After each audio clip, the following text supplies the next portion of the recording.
third base is Justin Turner. Max Muncy is at first. Will Smith behind the plate doing the catching. In center field is Cody Bellinger. A.J. Pollock is in left field. Edwin Rios will serve as the designated hitter, and Chris Taylor will bat ninth and play at second base. 6 umpires being used in postseason play. Mark Ripperger working the plate to call the balls and strikes. Quinn Wilcott is at first. The crew chief Jim Reynolds at second. Alfonso Marquez is at third. Down the left field line, Lance Barrett. Down the right field line is Chris Guccione. One of these two teams will move on to the next round. The other one will head home. Happy to have you with us. Game 1, Dodgers and the Brewers. And with the play, here's Charlie. And the sun has set. It's 83 degrees at Dodger Stadium. It's the wild card game, the first of potentially 3. As we mentioned, not a single day during the regular season did the Milwaukee Brewers find themselves over 500. 29-31 is how they finished the season, 5 behind the Cubs. The Dodgers, of course, had the best record in baseball. And Walker Buehler's first pitch, a call strike to Christian Yelich. It'll be Yelich and Braun, Jerko at first base. Daniel Vogelbach, Dodgers saw him with Seattle. He was struggling there. He has hit well for the Brewers in the cleanup spot. Now Yelich takes a strike on the inside corner. It is 0-2. Avisail Garcia is in center field. Orlando Arcia, the shortstop. In the final third of the lineup, Eric Sogard at third. Keston Hura at second base, and Omar Narvaez, the catcher, batting ninth. And down on strikes is Yelich, and we are underway. Buehler, 8 starts during the regular season, 1-0, a 3.48 ERA, 36 2/3, just 14 earned runs, 24 hits, and opponents hit 178 against him. Yelich has had a very long season, and so too has Ryan Braun. Braun at 233, 8 home runs and 26 runs batted in. So the question is, how is Buehler's finger? And certainly based on his last start, it is fine, and so is he. Braun taking a strike. It's 0-1. Last time we saw Buehler on the hill was last Thursday, when he gave up no runs and a hit in 4 innings, struck out 6 and walked 1 in the Dodgers' 5-1 win over the A's. Now, Braun lays off a breaking ball, and it's 1 ball, 1 strike, 1 out. We're just underway. Greg Counsell was asked about his lineup, and the reason he moved Yelich to the number 1 spot, Braun to the number 2 is, look, I want my 2 best hitters up near the top. But during the season, they had not performed like the Brewers' best 2 hitters. Well, Yelich, batting champion in 18 and 19, as Braun takes a strike, 1-2. Yelich hit just 205 this year, and Braun at 233.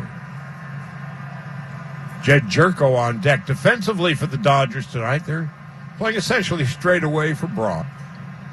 Pollock in left, Bellinger in center, Betts in right. Braun swings and fouls it off.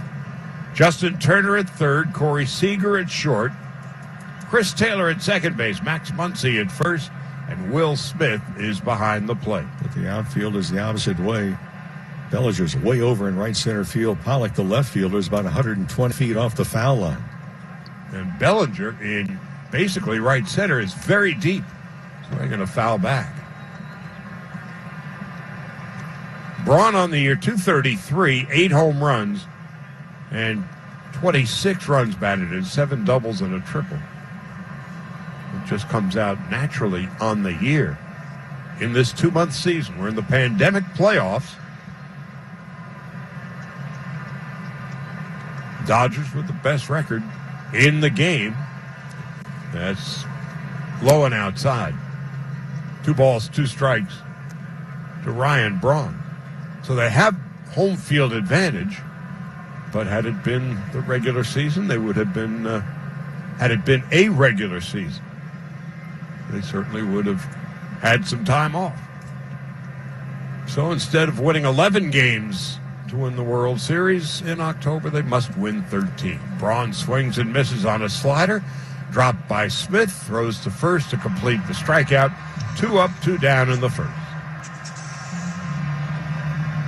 Good way to start off the inning. I mentioned the pregame show to Walker Buehler in the first inning that he has pitched this year, and that's over 8 starts.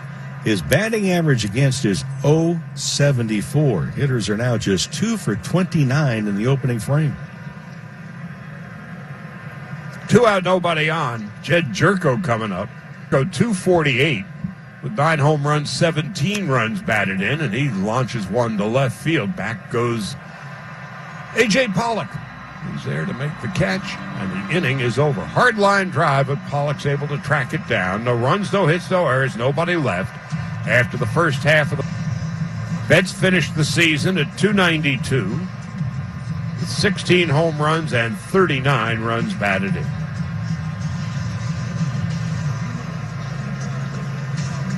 So the Dodgers, who have hit more home runs than anybody else. The Dodgers average almost 2 home runs per game this year. 118 home runs in 60 games. And when they hit one, they're 39-10, and when they hit 2 or more, they're 26-7. And so Suter, we don't know how long he's going to go. We're not entirely sure who's going to follow him. Either is Dave Roberts, and away we go. As Betts steps in, shift on the right side of the infield. Suter's first pitch is a strike, and it's 0-1.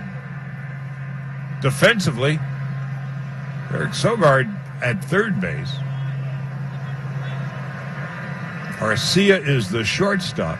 Keston Hiura is the second baseman. Jed Jerko at first as Suter misses low. 1 ball, 1 strike. In left field, Christian Yelich, Avisel Garcia in center, Ryan Braun in right.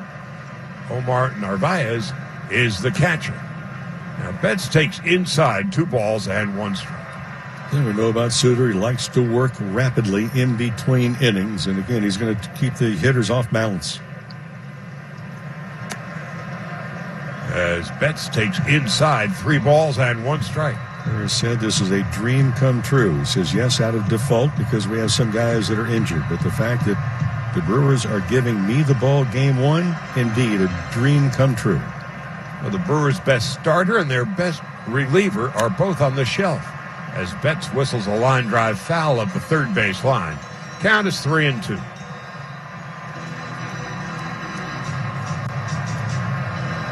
Suter spent practically all of last season on the shelf, Tommy John surgery. The last time he saw the Dodgers as Betts drills one to right field. Braun going back at the wall. He can't get it. Deflects off the wall. Betts on his way to second base, and he will hold there with a leadoff double in the bottom of the first. Pitch up and out away. Mentioned it's Suter in the fastball. It's below 86 miles an hour. It's the lowest velocity of any pitcher in the major leagues with more than 30 innings of work. Braun was getting some extra work this afternoon, Charlie. We were watching him. Ed Cedar, the third base coach, was moving some balls down the right field line. So Braun could get an idea how the ball was going to roll and bounce off the wall. Suter was not hitting the ball. He was not throwing the ball. Well, he was hitting it, but with a tennis racket, not a bat. And it was fascinating. You and I were watching it together as something we'd never seen before as Corey Seager steps in, taking inside 1 ball and no strikes. He used the tennis racket to put a lot of English on the ball into the corner, and that way Braun was able to gauge the ricochet. It seemed like a good idea, something I've certainly never seen before. So Betts leading off second base as Seager takes a pitch high. And it's 2-0. Seager, of course, a great season. Again, we're reluctant to call it a season. It was what it was. 15 home runs, 41 runs batted in, 60 games in 2 months. And now we go through the postseason. As Suter misses low, it's now 3 balls and no strikes. And because Suter does not have that overpowering fastball, Brewers have the shift on to the right side of the infield, something we see not very often during the regular season against National League teams. Seager finished the season at .307. He takes high and inside ball 4, and already the Dodgers are mounting a threat.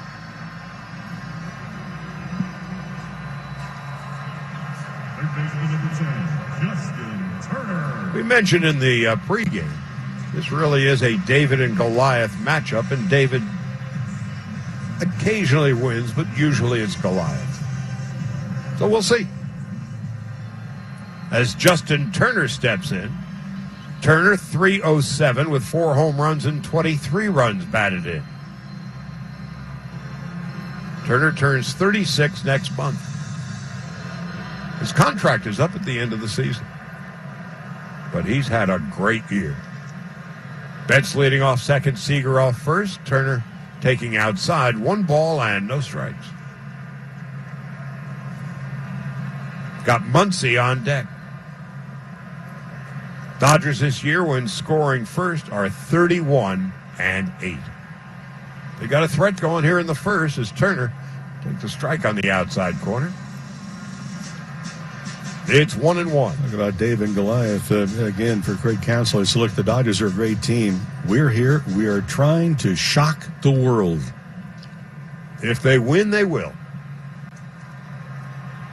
The 1-1, Turner taking outside, 2 balls and a strike. Turner says the only time he slows down the cadence in between pitches is if he throws 2 non-competitive pitches back-to-back or gives up 2 base hits back-to-back. What happens when he gives up a double and a walk?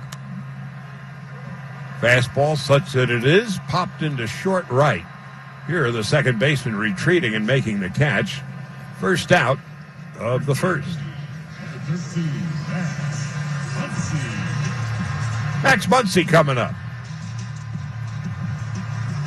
Everybody knows about Max's batting average issues this year, but still 12 home runs, 27 runs batted in, and 39 walks, so an on-base percentage of .331. And with the power threat that he is, he's the cleanup hitter with Will Smith on deck. This is the first time the Dodgers have seen a National League team outside of the Western Division. Now, Suter steps off the rubber, fakes a throw to second base, and Betts scampers back.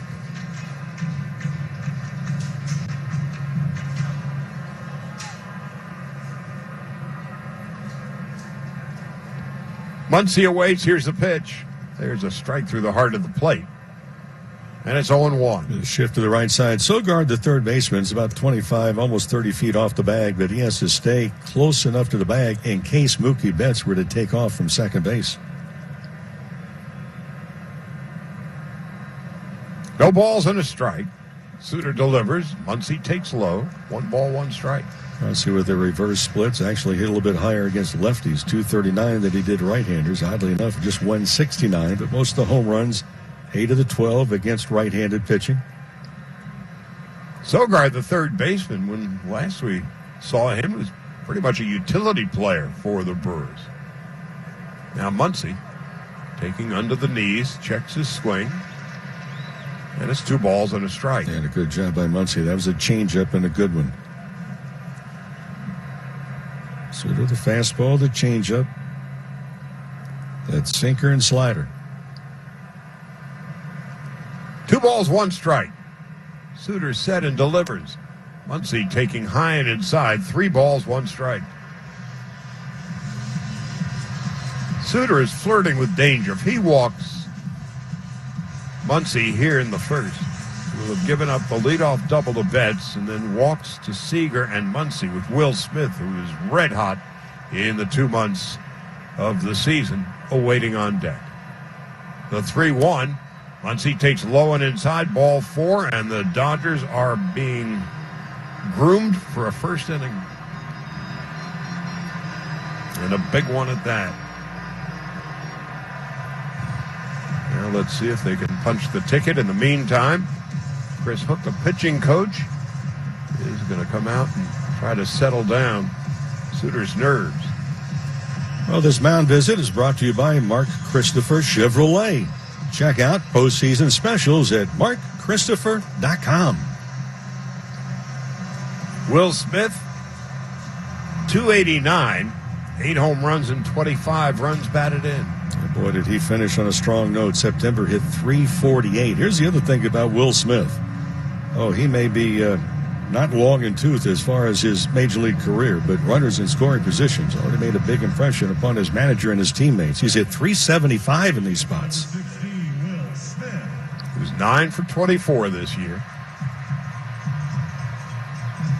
Well, Craig Counsell now in his 6th year as the manager of the Brewers said right in front and said, hey, it's going to be a bullpen game. I don't think he expected to go to the bullpen necessarily in the first inning. This first pitch could be a big, big pitch. Which way does it go? If it's a ball, then you put the ball into the court of the hitter. And so Will Smith, with the bases loaded, 1 out, takes low and inside, 1 ball and no strike. And it was a curveball that missed.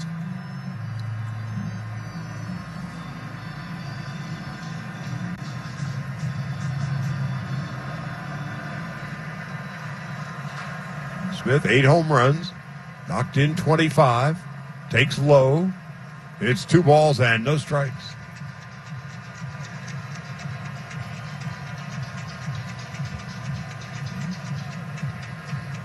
Looking at the Brewers bullpen, normally get 1 or 2 guys standing up. 2, 4, 6. There's 7 people moving around right now. Well, they said it was going to be a bullpen game. Now Smith takes high and away, 3 balls and no strikes. Didn't know it might be the entire bullpen early. Fire in the firehouse.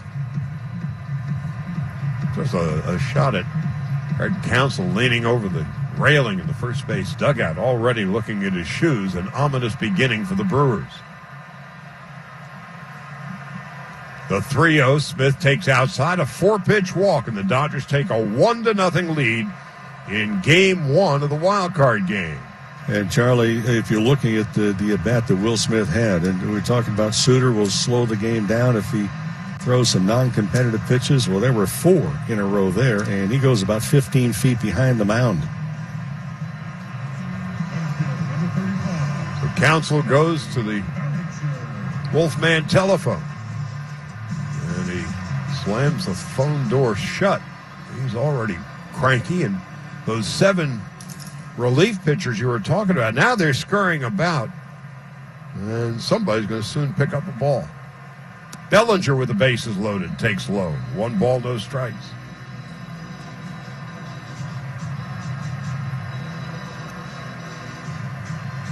Adrian Hauser, a right-hander, is now beginning to warm. Bellinger with a dozen home runs this year. He swings and lofts one into short left center field. In to make the catch is Yelich. And Seager has to hold at third, and there's 2 out. A.J. Pollock coming up.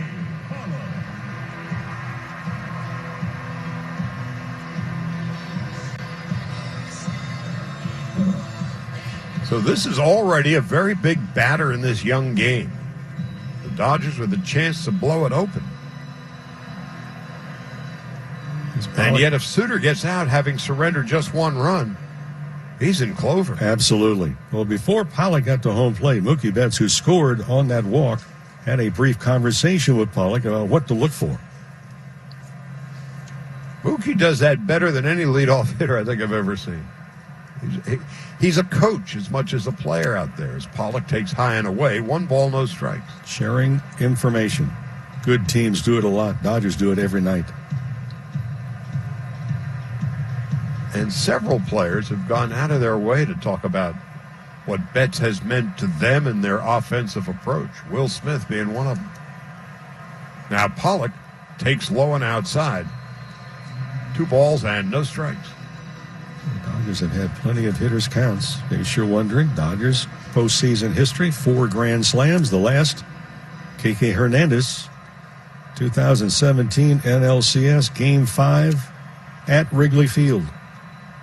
For Suter, this is going to be the 28th pitch of the first inning already. The bases are loaded, 2 out. And Pollock takes high, 3-0. Hauser is a sidewinder. He's warming with a fair degree of urgency out there. Edwin Rios on deck. Suter's 29th pitch of the first. Pollock taking outside. Ball 4. So the Dodgers take a 2-0 lead thanks to 4 walks given up by Suter here in the bottom of the first. Now Counsell goes to the phone as if to say, is he ready yet?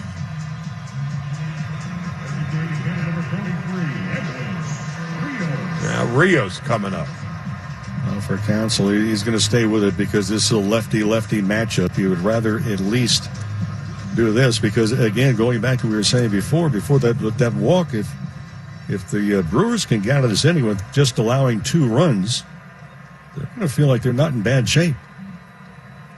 But Rios can make a big statement here in the bottom of the first with the bases loaded as he takes inside. 1 ball, no strikes. And Rios hit better against lefties, .313, than he did right-handers, .233. So Suter has thrown 30 pitches, 7 strikes. 2-0 Dodgers in the bottom of the first. Rios drills one down the right field line if it stays fair, but it just does hook foul at the last instant. Had it not, you look at it a grand slam and it's 6-0.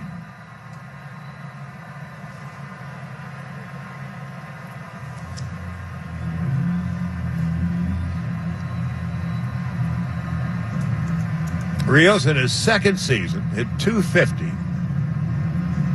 8 home runs, knocked in 17. 6 doubles. Really good production for only 76 at-bats during the abbreviated regular season. 19 hits, 8 homers, and 6 doubles. Now Rios grounds it to second base. Hura picks it up, throws to Jerko. The inning is over. As we go to the second, Walker Buehler, who retired Milwaukee in order with the greatest of ease in just 11 pitches, of which 9 were strikes in the first, will be facing Daniel Vogelbach, Rafael Garcia, and Orlando Arcia. When the Dodgers last saw Vogelbach, he was playing with the Mariners, and boy, was he struggling. They finally let him go. With the Mariners, I'm kidding when I say really struggling. 5 for 53, 094. But with the Brewers, hitting .328. Burley, left-handed batter. And here is Buehler's first pitch of the second, high and away. 1 ball, no strikes.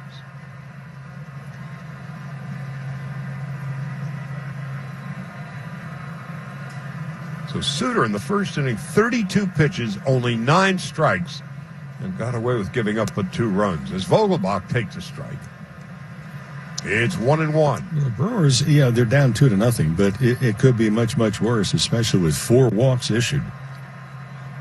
Shift on the right side of the infield for Vogelbach as Buehler misses with a breaking ball high and away that had no bite to it at all. 2-1. Outfield straightaway. But the shift on the right side of the infield, Chris Taylor, the second baseman, situated in short right. Vogelbach takes a strike, and it's 2-2. Yeah, Vogelbach is not built for speed, and Greg Counsell was saying, look, he has a quad issue in his leg. He said he's not 100%. The 2-2, high and away, 3 balls and 2 strikes. But it's not going to diminish his speed much.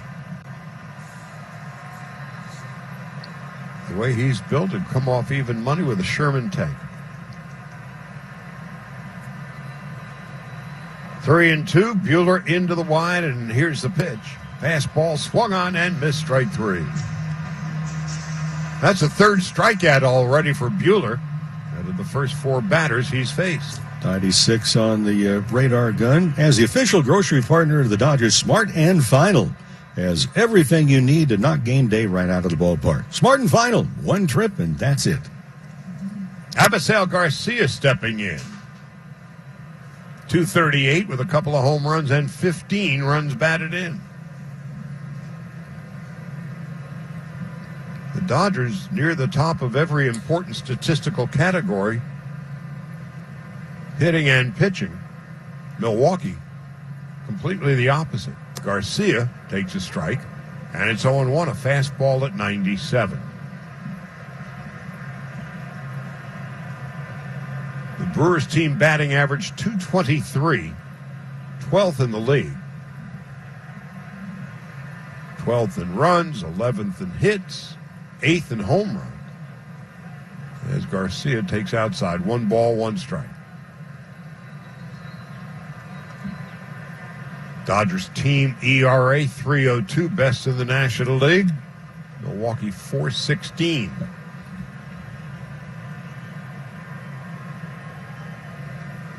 Now Buehler on 1-1, and Garcia lays off a breaking ball. 2 balls and a strike.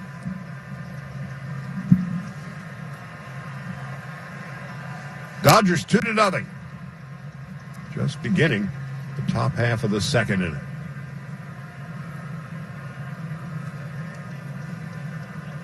Garcia the hitter. Arcia is on deck. The 2-1. Swinging a grounder foul up the third base line. And it's 2-2. The right-handed batter, the Dodgers outfield, is way over to the opposite field. Pollock will off the line in left. Bellinger again in right center. Bellinger playing very deep once again. Yeah, Bat's not that deep in right. The 2-2. Garcia swings and rifles it foul up the first base line. The pitch at 99.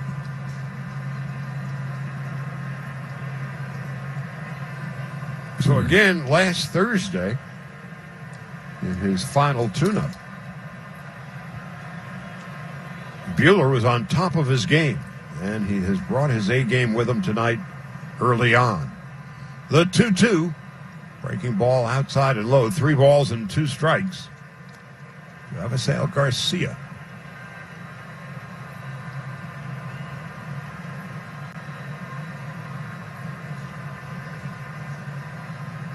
Started 50 of the 60 games for the Brewers this year. Now the 3-2. Line drive. Base hit into center field. First base runner of the night for the Brewers. A 1-out single to center off the bat of Avisail Garcia. And Orlando Arcia is coming up. Put that right on the button.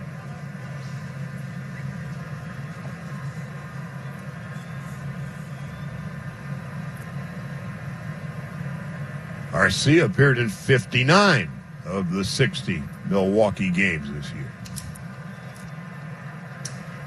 Pretty much their everyday shortstop. Made 52 starts there, which is where he's situated tonight. A swing and a miss and a slow breaking ball, and it's 0-1. Dodgers hoping to corral Arcia a little bit better than they did 2018, where he hit .360 with 2 home runs in the NLCS against the Dodgers. Of course, that series went 7 games. Dodgers would win it in Milwaukee. And Arcia swings and misses at a changeup, and it's 0-2.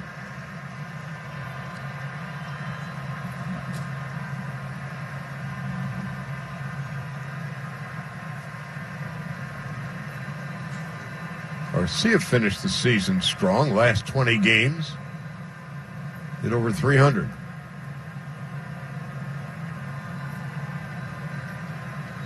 Eric Sogard on deck. Buehler set at the belt. Garcia leads off first, and Arcia strikes out swinging. Fastball at 97. That is the 4th strikeout for Buehler already. And there's 2 gone.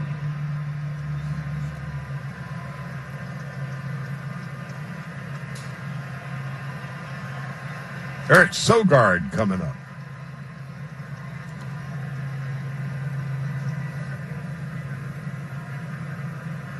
Sogard, again, in the years that we've seen him, by and large a utility player. Starting at third base and hitting .209. Buehler delivers a fastball just low. It's 1 ball, no strikes. Made 29 starts this year, did Sogard. At third, at short, and second. He was a DH once.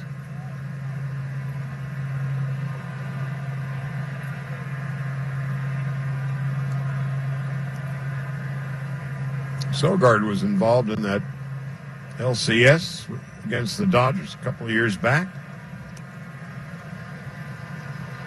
As Buehler misses low, it's 2 balls and no strikes. Dodgers leading at 2-0. Betts a leadoff double, and then 4 walks. Dodgers left 3, came out of the first inning with 2. Sogard swings and a fly ball to left field, drifting back. Pollock's underneath it. He's there. He makes the catch. That's going to end the inning. No runs, 1 hit, 1 left. We'll go to the bottom of the second. Dodgers 2, Brewers nothing. In the bottom of the first of game 1 of this best-of-3 wild card game. Yeah, go figure. His strikeout to walk ratio was very good coming in tonight. 38 punch outs, and you mentioned just the 5 walks. 4 walks in the first, and the Dodgers kicking themselves. They coulda, shoulda, woulda scored more. No, they were 0 for 3 with runners in scoring position the first frame. Taylor taking a strike. It's 0-1. Chris Taylor, 270, 8 home runs and 32 runs batted in. Batting 9th and playing at second, and grounds a base hit toward the left field corner. Taylor runs very well. He'll arrive at second base with a leadoff stand-up double. Well, talking with David Vassay on the pregame show, one of the things we talked about was the fact of Chris Taylor in the month of September. One of the most productive Dodgers. 6 home runs, 23 runs batted in. So he comes in hot along with a few other of his teammates. He just had a great year. Again, great 2 months, which was the season. But he was great. Second base, shortstop, left field. Hits with power, runs well. Betts takes a strike, and it's 0-1. Mookie doubled to right in the first inning.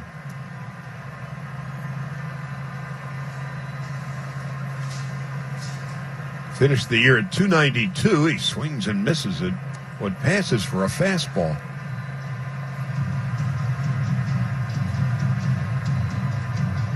And it's 0-2. Yeah, but Betts did not. He's one of the right-handed batters. Did not hit well against lefties. Just 208 this year. Compared to right-handers, 333.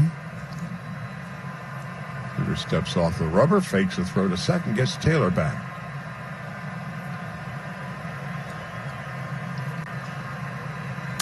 Now, Mookie swings and fouls it off to the right. Yeah, and he was trying to shoot the ball to the right side of the infield. Nothing else. Advanced Taylor over to third. It's been 12 days since Betts last hit a home run. Finished the year with 16 and knocked in 39.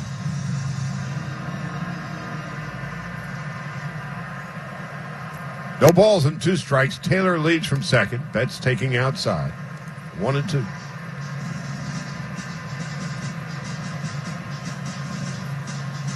Betts the great year, and the fellow waiting on deck, Corey Seager, also a sensational season. And yet Taylor, who had a great year. And there's a line drive into center field for a base hit. Taylor will score easily. And on his way to second base with a head-first sliding double, Mookie Betts. He's 2 for 2 with a pair of doubles, and the Dodgers take a 3-0 lead. Yeah, fastball, it was up in the strike zone, and for Betts could not take a chance in taking it. Could have been strike 3. Garcia actually made a very good play going over into left center field, cutting the ball off before it went to the wall. But Mookie Betts, with his speed, he's got just another gear. When he sees it, he can advance and take an additional base. So here's one of those talk show questions. Who's the Dodger MVP this year? Betts at 292, 16 home runs, 39 runs batted in. and all that he did in right field. Or Corey Seager, 307, 15 home runs, 41 runs batted in. And a little jam shot. He pops it to short. And with that, so much for that conversation. And then there's steady as she goes, Justin Turner. Popped to second base in his first at-bat. He finished the year at 307. Of course, he battled hamstring issues. And he was the hottest in September of any of the Dodgers. Hit 394 in the final month. Dodgers this year 5-3 in itty-bitty July, 21-7 in August, 17-7 in September. Turner taking high and away, 1 ball, no strikes.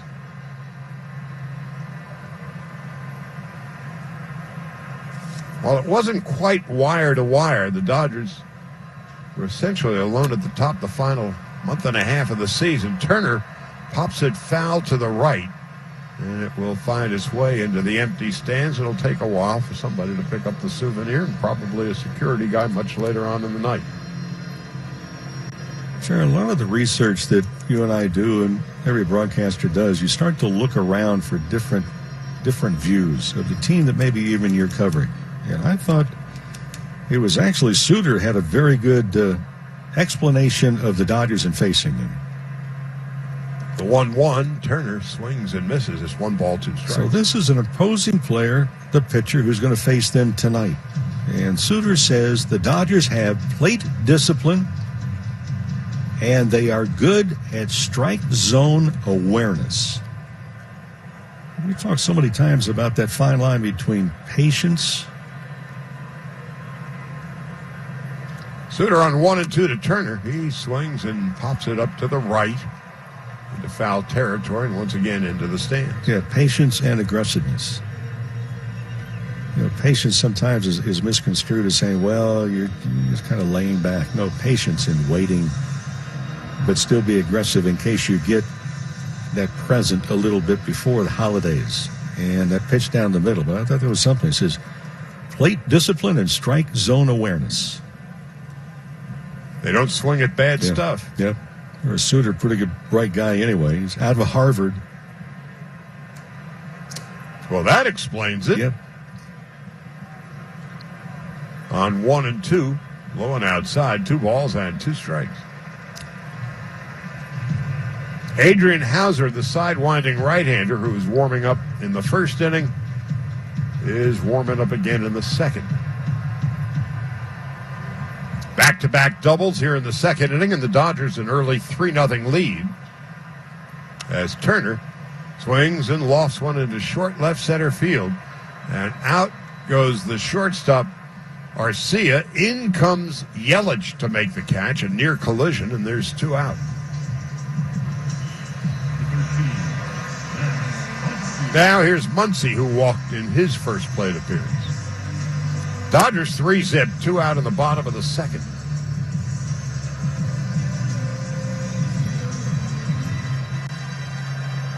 Dodgers with, how strange is this? They have 4 walks, 3 doubles. They haven't helped themselves. Only 3 runs. Yeah, because they're 1 for 5 with runners in scoring position.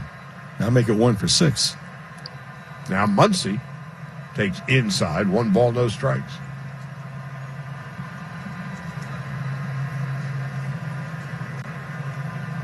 Already in the second inning, 1 for 6. 6 possibilities to knock in runs. And Suter's 48th pitch of the game so far, missing low. 2 balls, no strikes.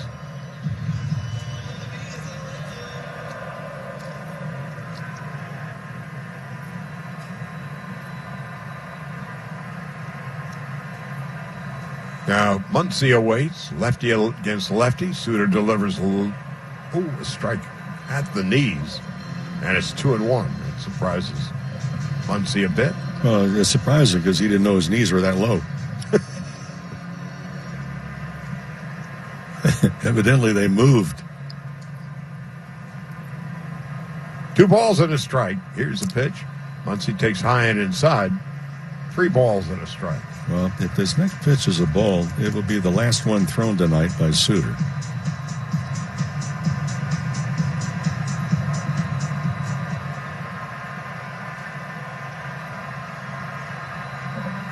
Three balls, 1 strike. Muncy takes high and inside, ball 4. The 5th walk given up by Suter for as many as he gave up in 2 months. Council's going to come and get him. And so Suter, who majored in environmental policy at Harvard, gets a Green New Deal on his way back to the dugout. The Dodgers lead at 3-0. 2 on, 2 out, bottom of the 2nd. And the right-hander Adrian Hauser is on his way in when we come back. With a fly ball to right field. It's deep. It's on its way, and it is gone. A home run.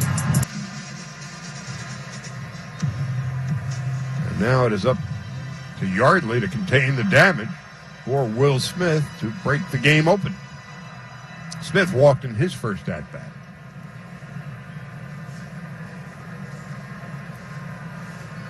First and second, 2 out, a run is in. Smith takes a strike, and it's 0-1.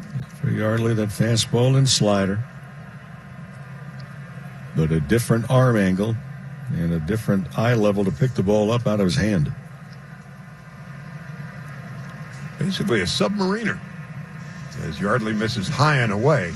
1 ball, 1 strike to Will Smith.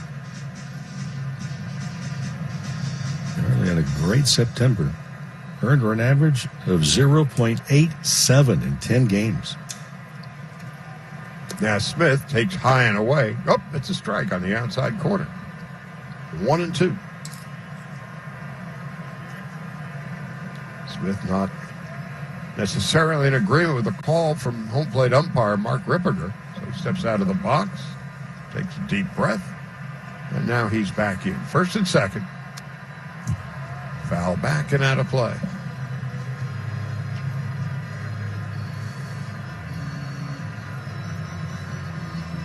Yardley out of Seattle. He's with the Padres, and the Brewers picked him up on waivers last winter. Why does last winter seem like it's 10 years ago? The 1-2. Smith with a fly ball to right center field. Deep. Braun going back to the wall. He makes the catch as he runs into the wall to end the inning. Well hit by Smith. Dodgers come up with a run. 2 hits. Leave 2. Buehler in 2 innings has struck out 4. 30 pitches, 20 for strikes. Back with you tomorrow. Game 2 will be on the air at 6. First pitch at 5 after 7. Clayton Kershaw and Brandon Woodruff. Here at 212, 13 home runs. Stepping in. Taps the plate once with his bat. Awaits the pitch from Buehler. Here it comes. Low and outside. 1 ball, no strikes.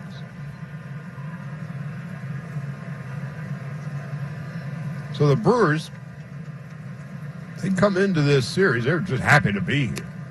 As Buehler misses outside, angry with himself as he missed low and away 2-0. With their best starter and their best reliever unable to perform. So tonight, game 1 against the mighty Dodgers, it's a bullpen game. Now Hara takes a strike at the knees, and it's 2-1. Corbin Burns with a 211 earned run average during the season, out with an oblique. As Buehler misses outside, 3-1. And Devin Williams, whose earned run average was .33, faced 100 batters and struck out 53 of them. And there's a strike on the outside corner, 3-2. In 27 innings, he struck out 100.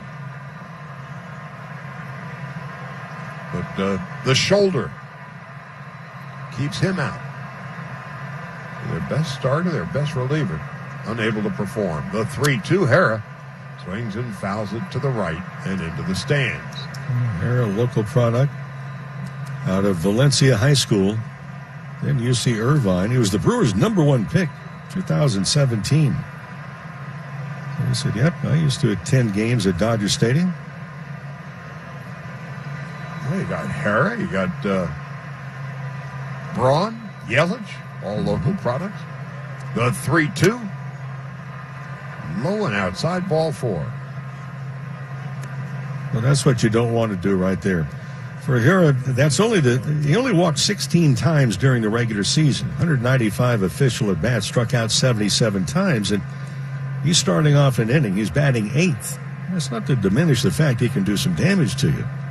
But don't walk guys. Especially with a 3-run lead. Yes.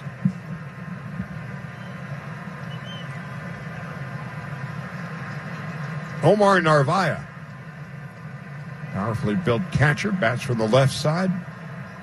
176, and he swings and misses late on a fastball at 97, and it's 0-1.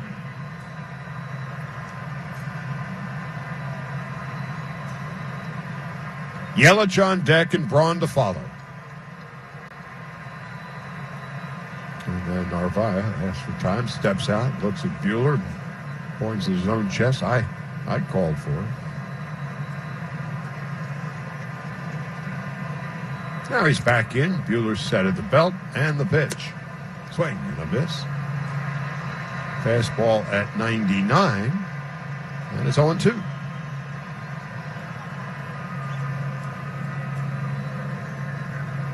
So far, so good for Walker Buehler, showing no ill effects from that index finger after his 4-inning performance last Thursday. He said it was fine. No reason to disbelieve tonight. Here's the 0-2. Fastball, call, strike 3. 99, Narvaez is done. 5th strikeout for Buehler. First out of the 3rd. Hey, friends, get ready for Major League winning when you join Valley View Casino and Hotels Players Club. You'll receive $200 in free offers, and there's no strings attached. Just visit valleyviewcasino.com to learn more. Now, the mystery of Christian Yelich. Batting champion each of the last 2 years, but this year, 205, and just never got it going. Swing and a miss on a breaking ball, and it's 0-1. 41 hits and 200 at-bats, a dozen home runs, 22 RBIs. You know, from afar, we'd look at the numbers, and you and I would talk about it often. What's with Yelich? Yeah, we kept figuring, well, he'll get hot this week, he'll get hot this week, and it didn't happen. The 0-1. There's a fastball for a strike. No balls, 2 strikes. I did see a compilation of a number of swings, and I realize that's kind of unfair because they're selecting them, and I don't know really their bats, but what I have seen, Charlie, is that he has been swinging at many more pitches out of the strike zone than I recall seeing him the last couple of years. He has struck out 76 times. Breaking ball low. 1-2. In 200 at-bats, been struck out 76 times. The number that also gets me is with runners in score position. I mean, here's one of the elite players. But runners in scoring position, 132 is all. The 1-2. He swings and fouls it off to the left. That pitch was at 99, and it was a late swing.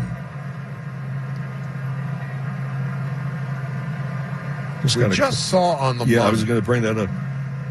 the index finger of Buehler. It's not a pretty picture. No, it looks like a science project.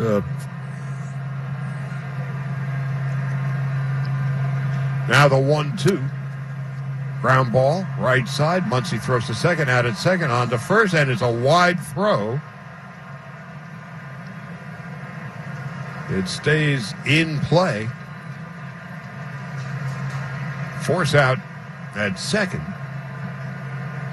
Yelich will be at first with 2 gone.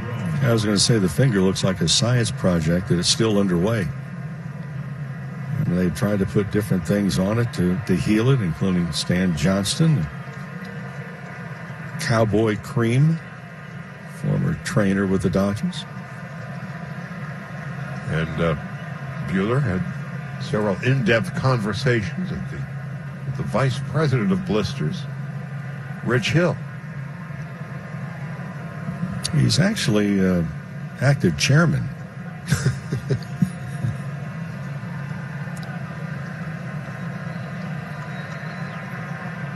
Two out, and Ryan Braun coming up. He attempted a 3-6-1 double play, but the throw is high and wide. Buehler covering it first, tipped off his glove. Braun, a strikeout victim in his first at-bat. Charlie, some of the games, you and I were talking about this earlier this afternoon off air, is that some of the games that we have seen already yesterday and today, there has been some absolutely horrible base running where teams are taking themselves out of an inning by just really thoughtless base running. And also routine plays defensively were not turned in a few times. Now Braun swings and grounds it foul up the third baseline. And it's 0-2. The biggest defensive play, the Minnesota Twins. Ninth inning last night in a tie game. Ground ball hit the shortstop. Runner at first base. What looked like a routine shortstop to second base was kind of a showboat throw. Did not collect his feet underneath him. It turned into a very costly error that opened the floodgates. And the Twins lost again today, and they are adios, goodbye. Ryan Braun on 0-2. Breaking ball swung on and missed, strike three. That's going to end the inning. 2 strikeouts per inning through the first 3. Greg Counsell said it was going to be a bullpen game. We had no idea how pathetic he would be so early. Bellinger flied to left in his first at-bat. 3-zip Dodgers, bottom of the third. Swinging a foul off to the right, and it's 0-1. Yeah, Counsell on losing Messrs. Burns, Williams, and Anderson. Look, there's going to be some other guys that will get the opportunity in this series, but we've got to get guys who can do it. And it's just the next set of guys who have to step up. Brett Anderson also on the shelf. He has a blister issue. The 0-1 as Bellinger grounds it to first. Picked up by Jerko. Underhanded flip to first base. Yardley covering. The speedy Bellinger slides into the bag, and he's out by a whisker. Good play by Jerko and by Yardley covering at first. Yeah, and not the safest of slides at the last second to first base by Bellinger either. A feet first slide. Boy, that's where if you catch a spike on a bag, you roll it over. Fortunately, he's okay. 1 out, nobody on. And Pollock coming up. Pollock walked in the first inning.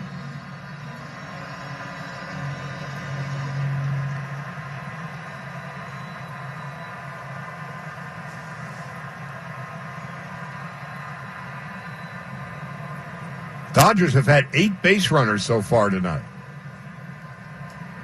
We're just in the third inning with 1 out. Pollock takes a strike. It's 0-1.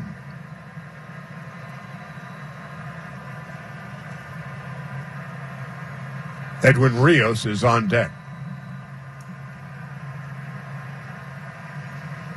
Pollock 276 during the season with 16 home runs. It's a ball, a strike, and an out.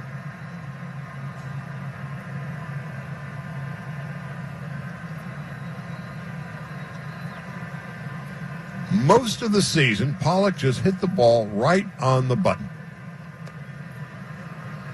As Yardley misses inside, it's 2-1.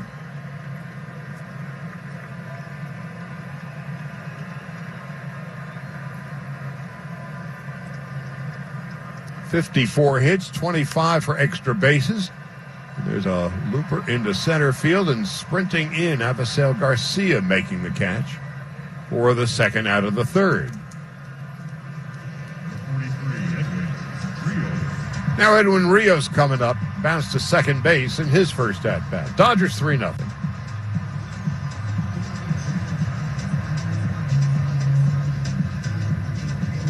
Three runs, 3 hits, and they've been presented with 5 walks.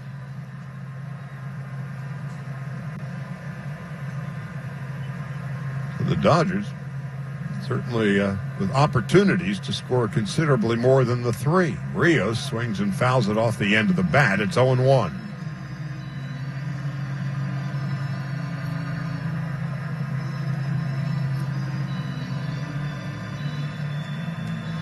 Rios tonight is the DH. Good portion of the season, the Dodgers use 3 and on occasion 4 bench players. In the postseason, will be a half dozen. And a ground ball to second base. Hara picks it up, throws to first. Rios retired, and the Dodgers are done. Have a chance to win 2021 season tickets. Visit Dodgers.com/fan appreciation. You can enter right away.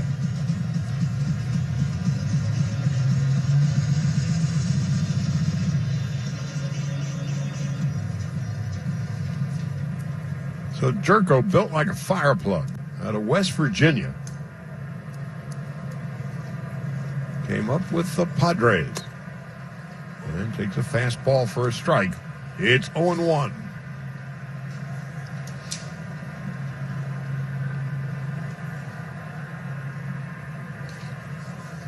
Jerko, right-handed hitter, takes a breaking ball down and away. 1 ball, 1 strike.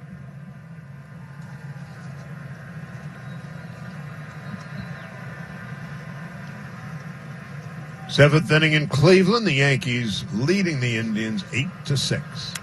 Jerko drills it foul up the third baseline, and it's 1-2.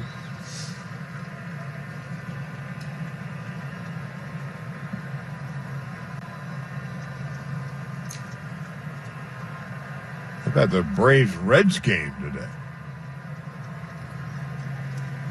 Hey, can anybody score? 1-0 in 13. The home team won, Atlanta. And the Reds were leaving everybody on base. Jerko swings and misses at a fastball up around the eyes. He's down on strikes. And so for Buehler, 7 strikeouts now. 1 out, nobody on in the 4th.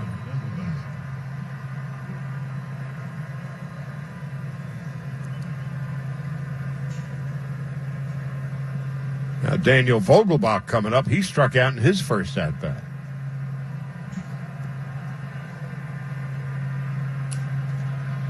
Close-up shot of Buehler's index finger.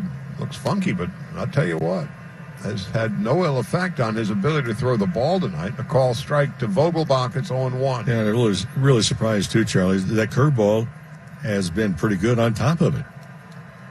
The 0-1. Line drive. Left field, fair ball, rolls into the corner. And Vogelbach, big burly fellow with a bad leg, arrives at second base with a double.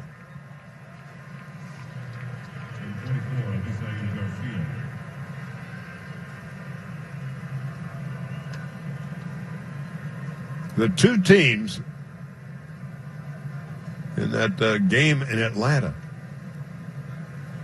13-inning walk-off by Freeman.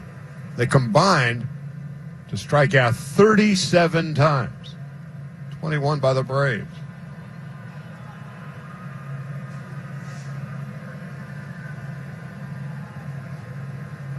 That is a new postseason record, and both teams guilty of bad base running. Oh, and untimely hitting. Where untimely morphed into unseemly. Garcia is the hitter. He swings and misses. It's 0-1. And that morphed into unsightly. Oh, it was. And the band played on, ran on, and finally Atlanta won it 1-0. Reds had their chances. As Vogelbach leads off second, Garcia swings and misses at a changeup. It's 0-2.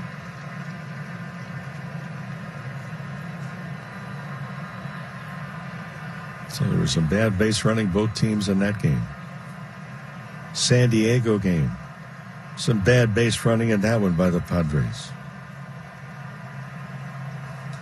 Cardinals beat them in San Diego. Now the 0-2 to Avisel Garcia.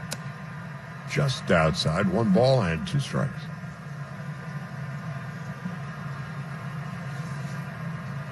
So what's the matter, Bunky? You had a bad day? How about the Minnesota Twins? Astros beat them 3-1. The Twins have lost 18 consecutive postseason games, dating back to 2004, as Garcia takes low and inside. 2 balls, 2 strikes. 2004, 2006, 2009, 2010, 2017, 2019, and 2020. That is the longest postseason losing streak in American sports history. The 2-2, Garcia swings and fouls it back to the screen.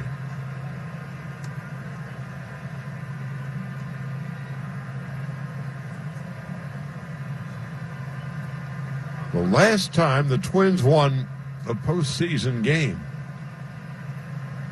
Game 1 of the 2004 American League Division Series, beat the Yankees. Johan Santana shut them out 2-0.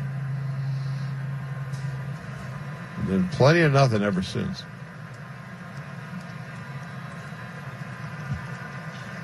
Two and 2, Garcia swinging a fly ball to right. Betts heading back, and he'll make the catch over the shoulder, a step on the warning track. And Vogelbach, who's about as quick as an earth mover, is standing around at second base, 2 gone. Is that an empty or a fully loaded earth mover? He ain't going nowhere, no how, real fast. Dodgers 3-0 with 2 out in the 4th.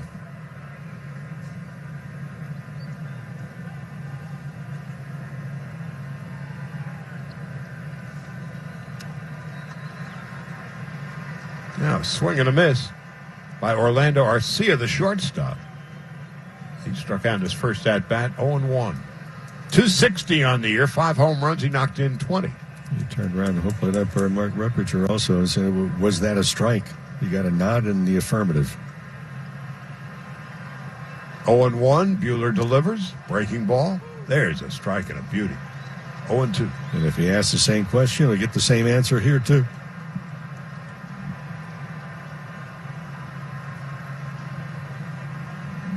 Daniel Vogelbach at second base with 2 out.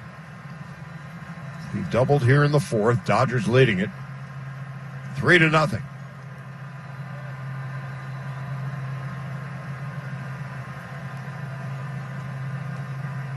The Brewers as a team this year hit collectively 223, near the bottom of the National League. There's a fly ball to left field and deep. Going back, it is gone. A home run, a 2-run home run for Orlando Arcia, his 6th of the year, actually first in the playoffs. He had 5 during the regular season, and now it's a 1-run game. Dodgers 3, Milwaukee 2. Well, that's why you look back in that first inning. We touched upon it as well. You get 4 walks in the first inning, 5 walks in the first 2, and you have only 3 runs in the game. That's a 1 swing and a bat difference, 3-2 Dodgers. Well, it's just a bad pitch. Fastball pretty much down the middle after you had 2 curveballs that Arcia didn't come close to.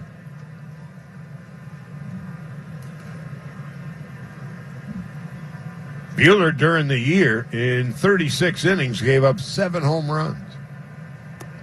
Arcia, who hit 5 in 2 months, gets the Brewers back to within 1. And Arcia, pretty healthy belt, 402 feet. That's the 3rd career postseason home run against the Dodgers. I mentioned he had 360 with 2 home runs. 2018 NLCS against the Dodgers. And now Sogard takes low. Eric Sogard, 2 balls, 1 strike, 2 out, 2 in here in the 5th. Well, I'm puzzled by the pitch selection. After 2 curveballs, you get a hitter down 0-2. And then you throw a fastball that's pretty much right down the middle. The 2-1. Sogard takes high and away. 3 balls and a strike.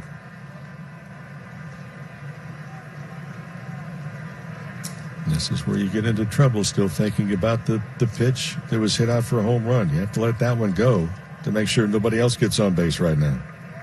Julio Urias soft tossing in the bullpen now. 3 balls, 1 strike. Sogard, left-handed hitter, takes outside ball 4. It doesn't matter the sport.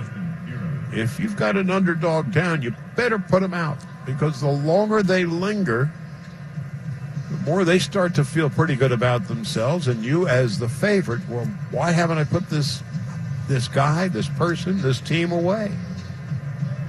For Buehler, after he threw that ball and was called ball 4, he put his arms up. So there's a lot of frustration on the mound. There's a mound visit also is brought to you again by Mark Christopher Chevrolet. Check out postseason specials at markchristopher.com.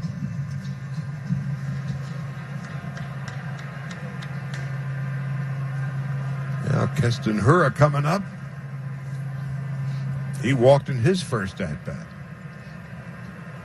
It's a 1-run game, and again, the Dodgers had a double and 4 walks in the first inning and could only plate 2. 2 doubles and a walk in the second inning, and they could score but 1. Here it takes a strike. It's 0-1. 2 out. Dodgers 3-2. Milwaukee hitting in the 5th. And Hira fouls it off to the right. It's 0-2.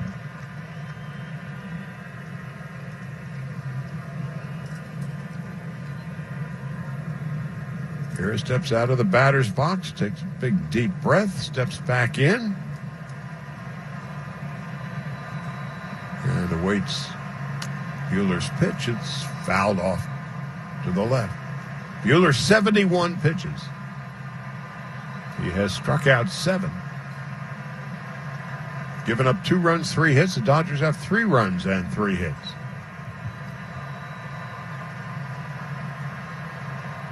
Urias is now warming up seriously in the bullpen.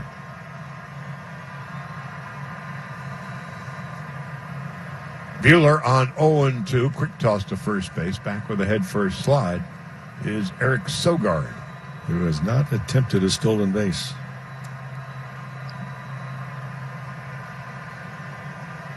A 1-out double for Vogelbach. A 2-out, 2-run home run for Arcia here in the 5th.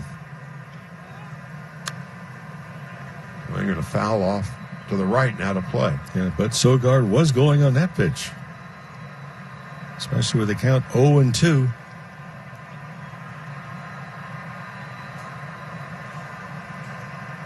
Craig Counsell is a very cerebral manager.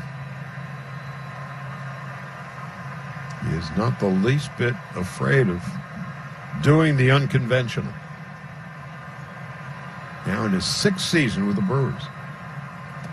Breaking ball, call, strike 3. That'll end the inning. 2 strikeouts for Buehler in each of the first 4 innings. So he has struck out 8, but he gives up 2 runs, 2 hits, and Arcia home run. It's a 1-run hit. It'll be Chris Taylor, and then Mookie Betts and Corey Seager in the bottom half of the 4th. Taylor doubled and scored a run in his first at-bat. Well, to this point, Dodgers have squandered too many opportunities. First 2 innings, 1 for 7 with runners in scoring position. Now it's a 1-run ball game. Dodgers left the bases loaded in the first and 2 in the second. Eric Yardley retired the Dodgers in order in the 3rd. Urias, who had been warming, sits down. However, the phone is ringing in the bullpen again. Taylor taking inside, 1 ball, no strikes.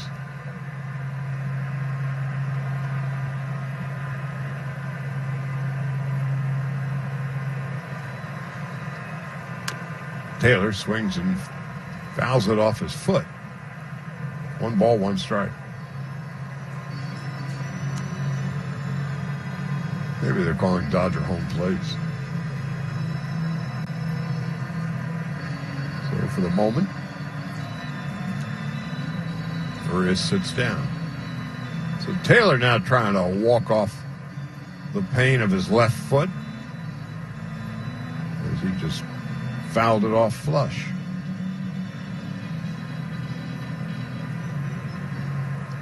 Taylor led off the second with a double and would come around to score. And he takes low and inside and has to jump rope out of the way of it.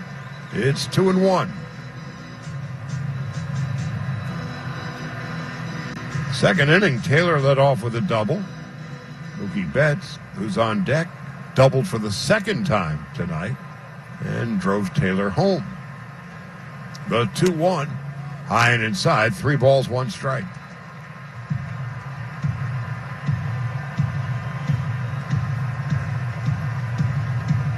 The Brewers have a half a dozen of their relief pitchers all kind of standing around. Some are stretching. As Taylor. Yeah, they're moving now. They're going to get some action. The Brewers are in their pen. Fouls it off to the left.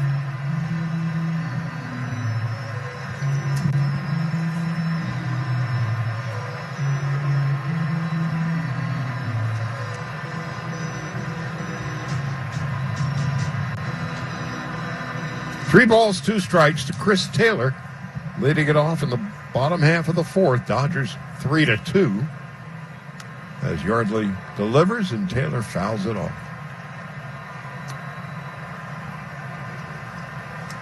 Justin Topa, right-hander, warming up in the Brewer pen.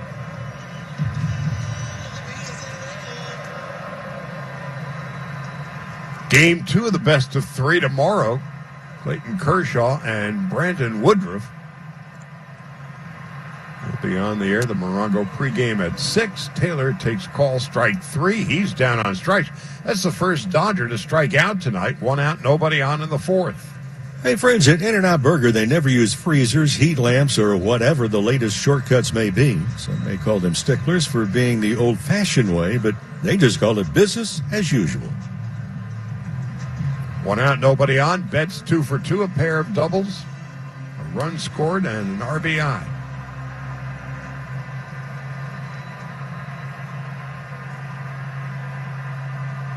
Mookie 292 during the season, taking high and away. 1 ball, no strikes.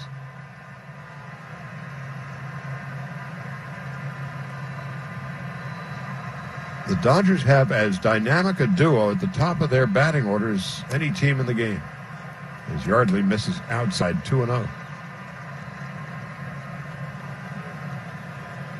Betts 292, 16 home runs, 39 RBIs. Seager on deck, 307. 15 home runs, knocked in 41.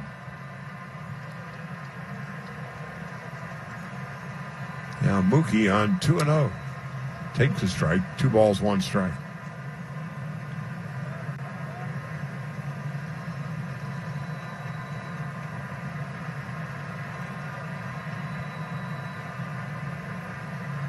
Betts awaits. Yardley delivers a swing and a foul to the right. And it's out of play. For Betts, almost identical numbers at home versus on the road. At home, 291, on the road, 294. The difference was, at home, he had more power. 11 of his 16 home runs hit here at Dodger Stadium. Once upon a time, a long time ago, Dodger Stadium was not known as a home run hitter's park. No. As Betts tried to check his swing, went around reluctantly, and he's down on strikes. There's 2 out.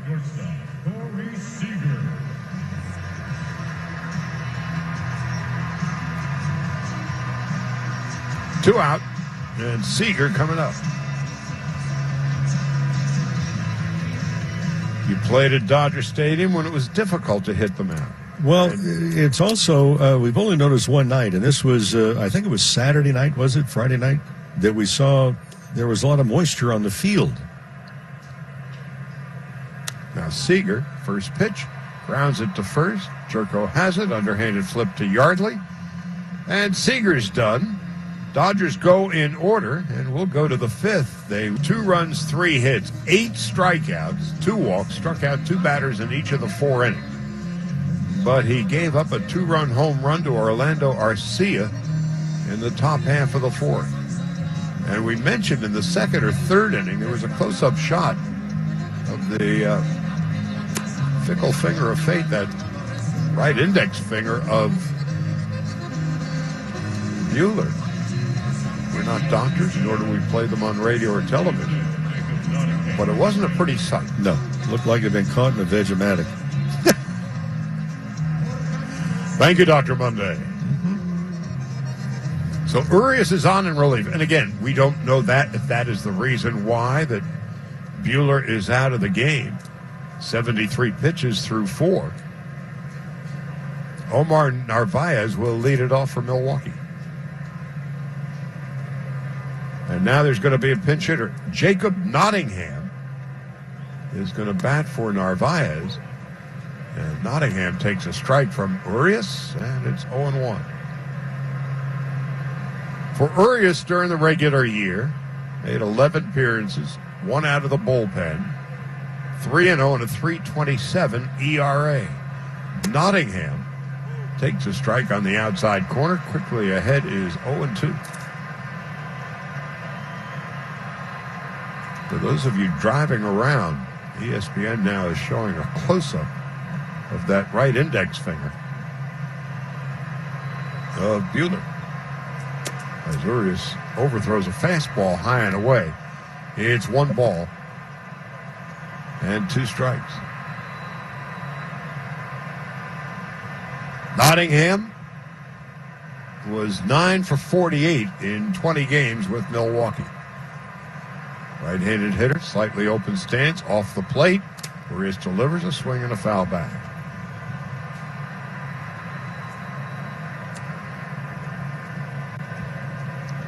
Whether he wants to or not, and we know that he probably doesn't, Walker Buehler is going to be asked all about that index finger after the game.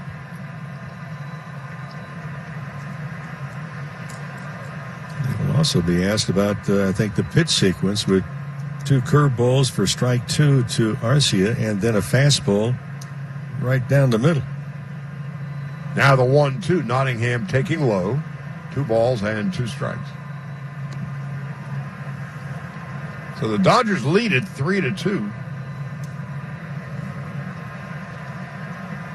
And Pesky David is bothering Goliath's main course tonight.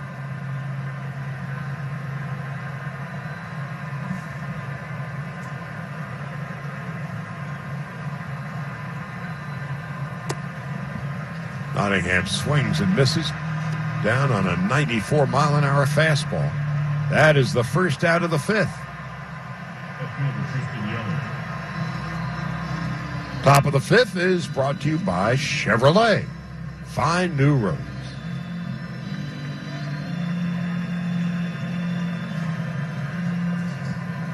Now Christian Yelich coming up. Yelich 0 for 2, struck out and bounced to first. Takes inside, 1-0. I saw a stat put up by Ken Kirkchin, ESPN. Yelich's 205 batting average, the lowest ever by a former batting champion in a season of at least 150 plate appearances. Yelich was 41 for 200 this year. Urias delivers lefty to lefty. And a ground ball into right field for a base hit. Pass to diving Chris Taylor. Yelich is aboard. 1 out, 1 on, and Braun coming up.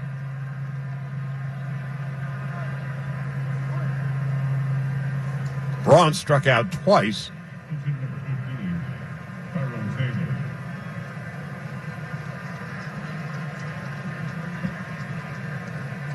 Against Buehler. Yeah, Braun is being pinch hit for.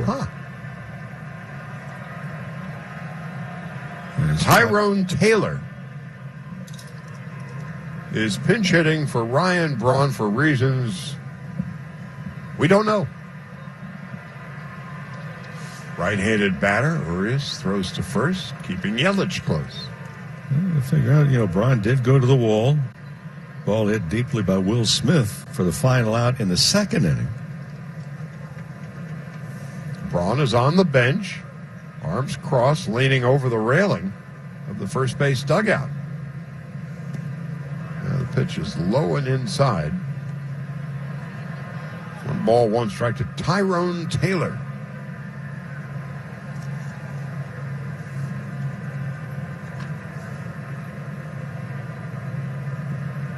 Who was 9 for 38 during the year in 32 games. Actually, 22 games. The 1-0, Taylor swings and fouls it back to the screen. Pretty good rip. It was 1-1. Well, there are a lot of stories bubbling beneath the surface of this game tonight.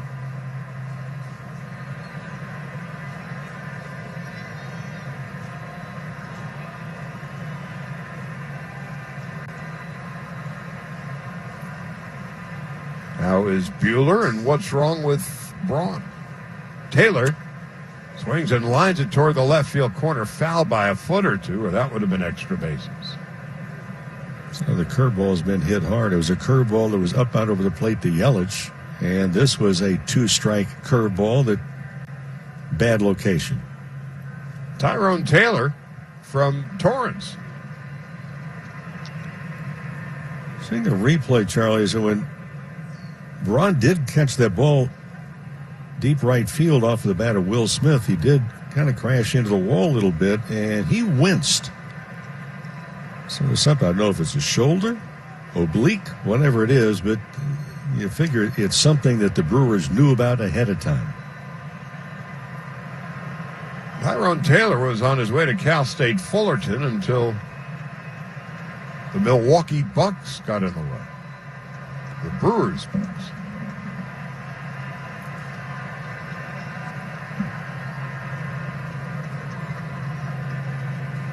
And so there is Ryan Braun on the bench.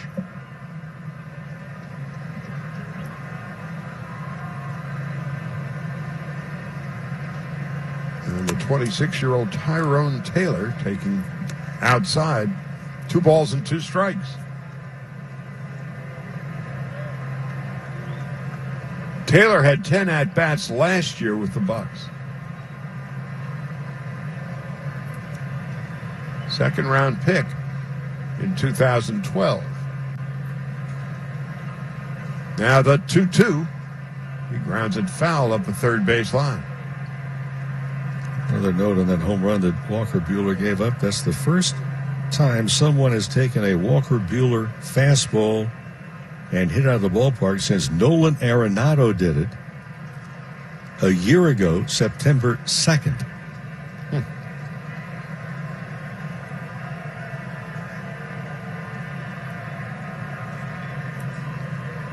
So Urias with 1 out and 1 on, curveball, swung on and missed, strike 3. Taylor down on strikes. Second out of the 5th, second strikeout for Urias. First baseman Jed Jerko. And Jed Jerko coming up.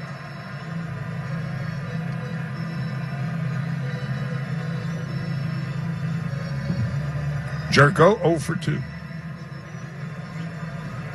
Again, this being 2020, and they're trying whatever they can do to make the season happen. And at this point, tip your caps to Major League Baseball. They wanted to add additional teams for the postseason, which they did. There's an additional round. And as a result, winning the division, in the case of the Dodgers, who had the best record in baseball, is just a 3-game series. All of them at Dodger Stadium as Jerko takes a strike, 0-1. And in listening, or at least reading what Rob Manfred was talking about the other day, they're still weighing back and forth the pros and cons of adding teams to the postseason. As Jerko takes a breaking ball for a strike, it's 0-2. And not a bad idea, but you and I are both in agreement, along with many other people. If they're going to do that, there has to be something that is going to be given as the accomplishment of winning your division. But what's fascinating now, the 0-2, the Jerko, it's high, 1 ball, 2 strikes. Manfred's also seriously thinking about this extra inning thing with the runner leading off second base.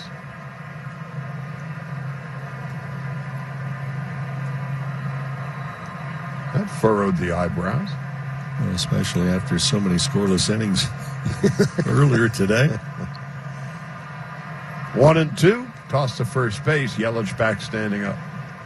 Baseball also announced this afternoon there's going to be a limited number of fans allowed in the National League Championship Series and World Series in Arlington, Texas. Yelich leading off first, 1 ball, 2 strikes. Jerko with a fly ball straight away center field. Easy play for Bellinger. He awaits it. He's got it. And that's going to do it. No runs, 1 hit, 1 left after 4.5 innings of play. It's the Dodgers 3 and the Brewers 2. Well, okay, there you have it. As Justin Turner leads it off. First pitch is a strike, and it's 0-1. 98.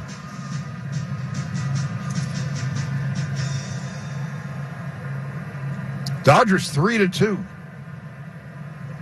The game is a little bit closer than it should have been, and certainly that they would like. Turner lines one to left field, and Yelich will track it down.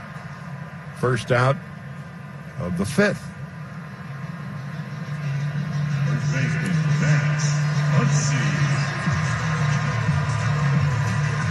So Yardley goes 2 1/3, strikes out 2. 26 pitches and 18 for strikes.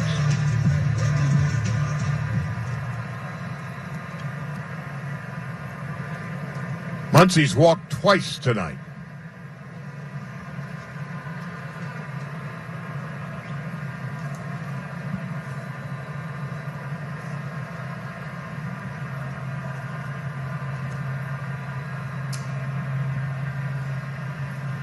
Topa, the right-hander, delivers. Low and outside, 1 ball, no strikes. The MLB app is the one place to get everything for Dodgers action, the chase for the pennant, onto the World Series, including video highlights, pitch tracking, and so much more. Download the MLB app today for the postseason in your pocket.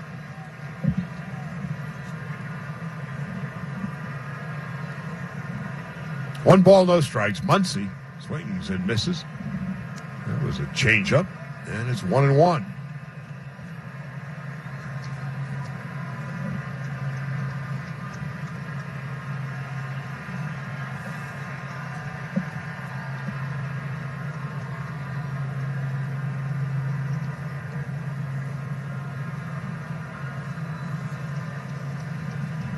One ball, 1 strike, 1 out, bottom of the 5th. Dodgers 3-2. Muncy grounds it to the right side. And Eric Sogard, the third baseman, playing on the first base side, a second, picks it up. And Muncy's thrown out. There's 2 gone. Let's pause here 10 seconds for station identification on the Dodgers Radio Network. AM 570 KLAC, 98.7 KYSR, HD2. Los Angeles. Available anywhere using the iHeartRadio app. Charlie Steiner, Rick Monday. Dwayne McDonald, game 1 of this best of 3 wild card series. Dodgers leading it 3-2. Will Smith takes a breaking ball for a strike, and it's 0-1. Dodgers 3 runs and 3 hits. Milwaukee 2 runs and 4 hits. The Dodgers had a chance to administer a knockout blow in the first inning and couldn't do it. Came away with 2 runs. As Smith grounds it to third. Nice easy hop for Sogard. Throws across the diamond. And the Dodgers have gone quietly. 10 straight have been retired by Milwaukee pitching. And we'll go to the 6th. Dodger Garcia and Orlando Arcia. We received word between innings on Ryan Braun. Came out of the game with mid-back discomfort. which may have occurred when he made a catch against the wall. Yeah, I just noticed on a replay, he went back, he hit the wall with his right shoulder. And when he turned around, he was kind of mumbling to himself. But I get the feeling, Charlie, that this was something that was at least pre-existing.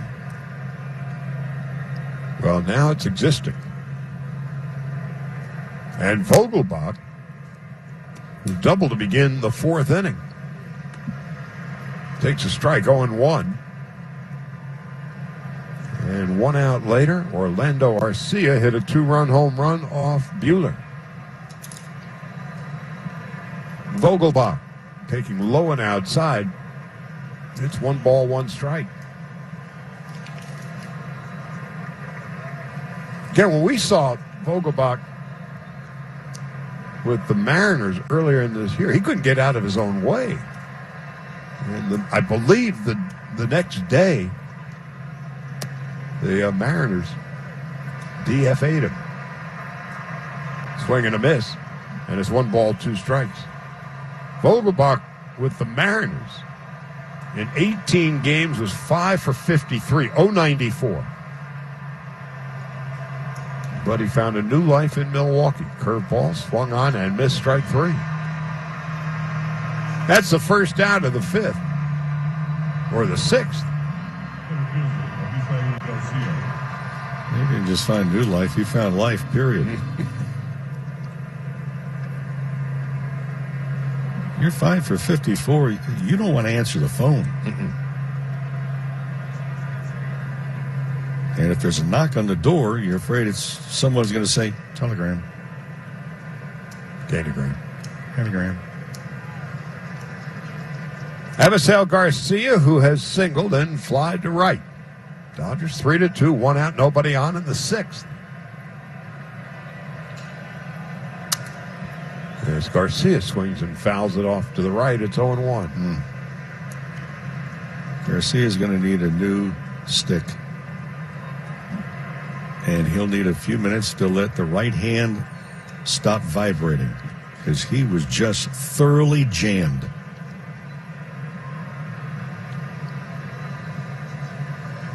So he gets himself a new bat. Can't do anything about his thumbs. No.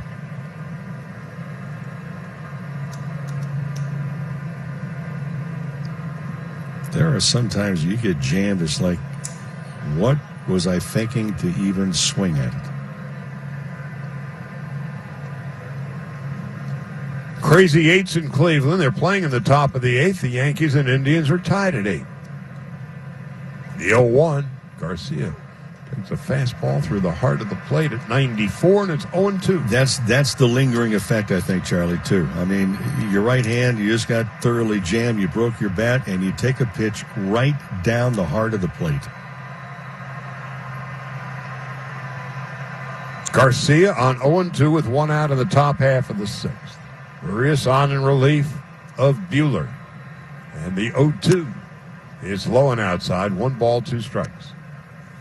It's going to be interesting to see how long Urias goes, and is it going to be a matchup with, batter to batter, the matchup left-handed pitcher to a right-hander, a left-handed bat? Urias has been stretched out. He can go longer.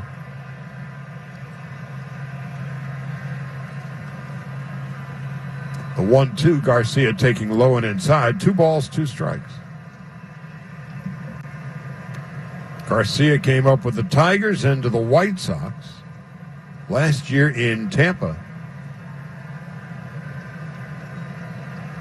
And signed as a free agent in December with Milwaukee. December seems like another century. Here's a 2-2. And a looper into short right field is going to drop in for a base hit. And Muncy, as he tries to pick it up, kicks it away. And that will allow Garcia to go to second base. He just tried to swoop it as if it was a high-life cesta. And then it just kicked off his glove. And so a single for Garcia and an error by Muncy. And there's a runner at second base with 1 out. Yeah, that was a curveball, and Garcia got jammed again.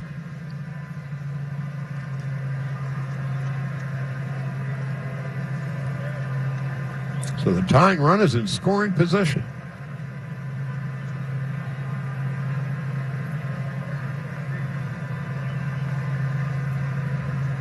So now,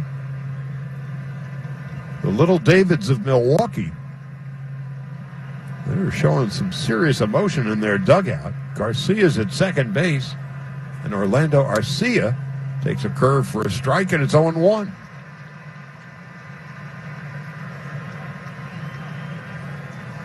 Arcia, 402-foot home run off Buehler in the fourth. Hit 5 during the regular season and has had success against the Dodgers in the postseason. Urias set. Now the pitch. Swing and a miss on a fastball upstairs. 92. No balls and 2 strikes.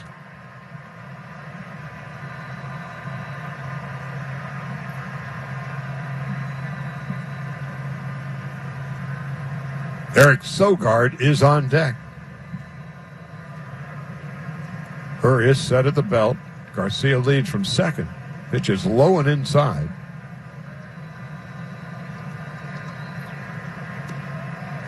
One ball and 2 strikes to Julio Urias. Or, forgive me, Julio Urias is pitching, and it's Orlando Arcia at the plate.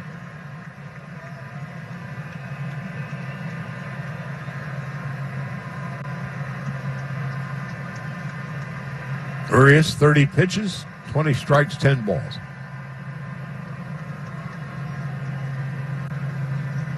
Dodgers 3-2, top of the 6th. Urias set. Now the pitch.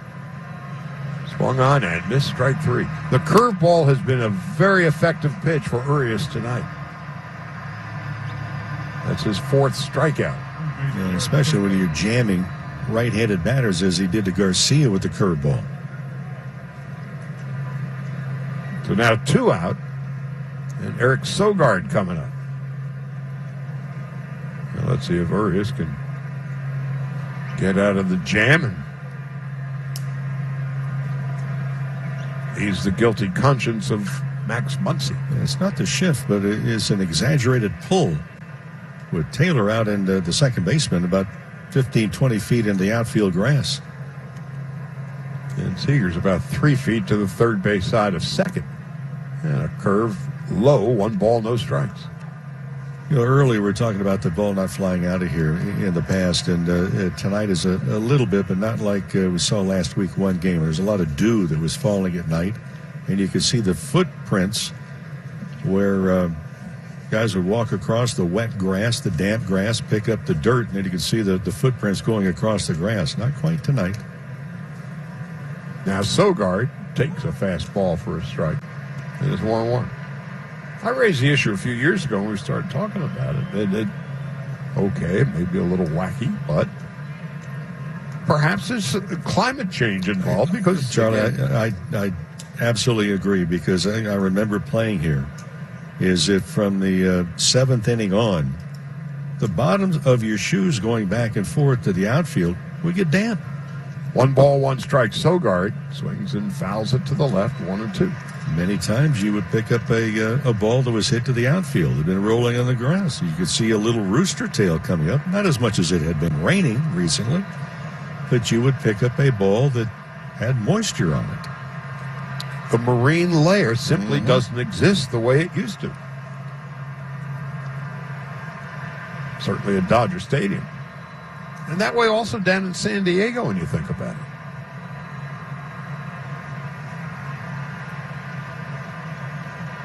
Urias, 1 ball, 2 strikes. Left-handed hitting Eric Sogard. Open stance. The pitch. It's low.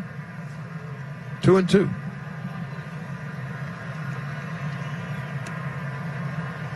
This was the right matchup. Sogard hit only 182 against left-handed pitching.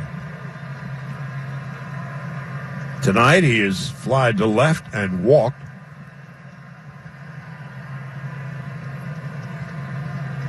Again, a slap-hitting utility player, left-handed batter. Abisail Garcia leading off second with 2 out in the top half of the 6th. Dodgers 3-2. Urias delivers. Sogard swings and fouls it back. Perfect fastball there, up and away. It was at 95. That was a late swing, protection swing by Sogard.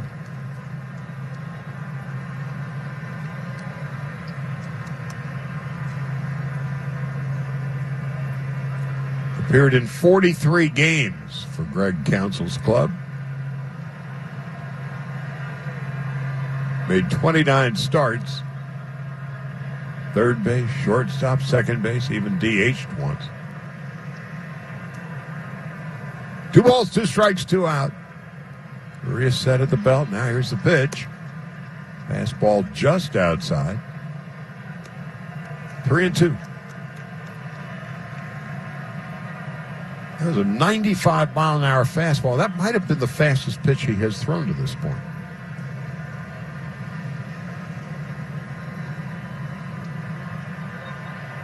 Three and 2 to Sogard.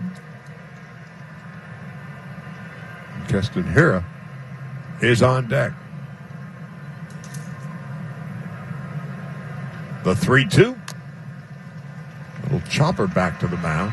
Urias throws to first, and that's going to do it. No runs, 1 hit, 1 error, 1 left. Muncy can breathe a sigh of relief. Urias as well. After 5.5, Dodgers 3, Milwaukee 2. To the plate in the first inning. A double, 4 walks, and came away with 2 runs. Back-to-back doubles in the second inning. So the Dodgers had a 3-0 lead. Coulda, woulda, shoulda been more. And then you had Orlando Arcia hit a 2-run home run off Buehler to make it a 1-run game. Justin Topa, his second inning of relief, delivers low and outside. 1 ball, no strikes to Cody Bellinger.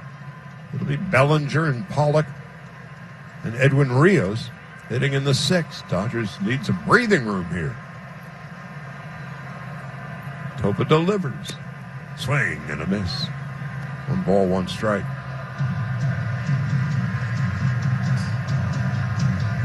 It was a 97-mile-an-hour sinker.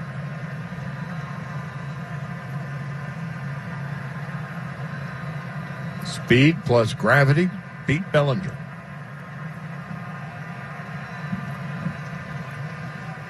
Now the 1-1. Topa delivers. It's low. 2-1.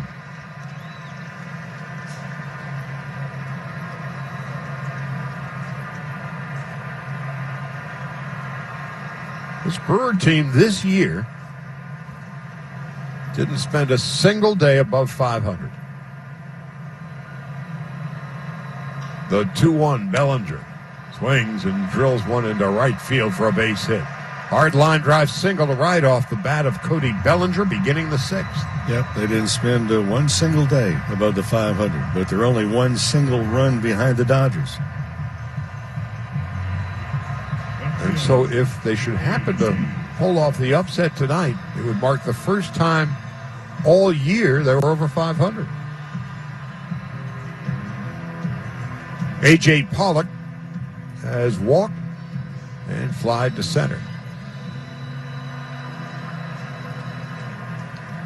The Brewers in the postseason for the 3rd consecutive year. And of course, you all know about the Dodgers and 8 consecutive National League Western Division titles.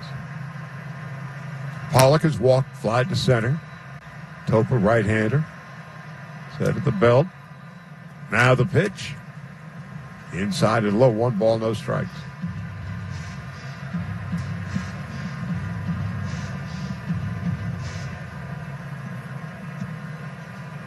Topa made his major league debut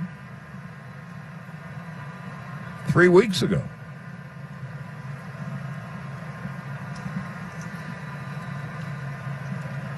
And the Brewers, all hands on deck. Pitching, hitting.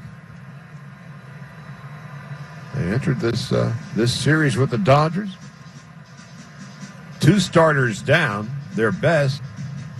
Corbin Burns and Brett Anderson, the one-time Dodger. And perhaps the rookie of the year in the National League this year, Devin Williams.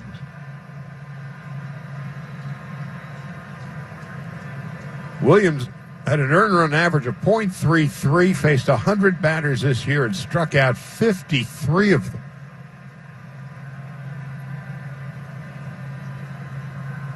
So the changeup that has its own mind, they call it the airbender. So the Dodgers not upset that they won't see him. Pollock with a ground ball to short. Go to second, out at second, on to first. Double play. 6-4-3, 2 out.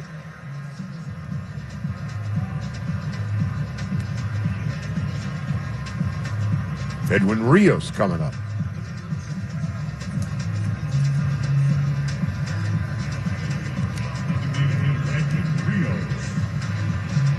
Now Rios, who's bounced to second twice, in the first inning with the bases loaded, he had a long shot down the right field line that just did hook foul, narrowly missed a grand slam. And when he bounced to second, that would end a 2-run first.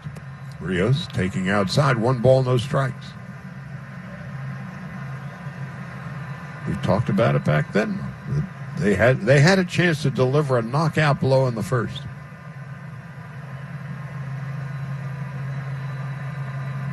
One ball, no strikes to Rios. Topa delivers. Swing and a miss. And it's 1-1. It's going to be a very painful inning if the Dodgers are not able to hold on to this lead. And again, the words of Counsell, the manager of the Milwaukee Brewers, says Dodgers are a great team. We are trying to shock the world. And if they win tonight, they will. The 1-1, Rios takes a strike outside corner, knee high, and it's 1-2. Brent Suter in the first inning, 32 pitches, only 9 for strikes. So he was wobbling on the ropes, and the Dodgers couldn't knock him out. The 1-2, Rios takes outside. It's 2-2.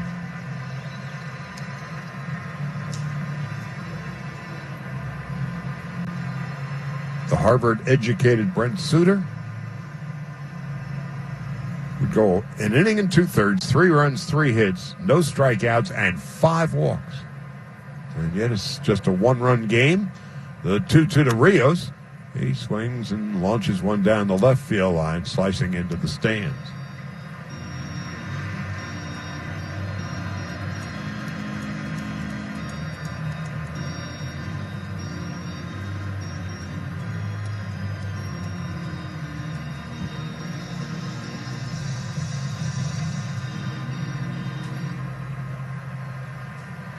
Dodgers all time against the Brewers, 83-61.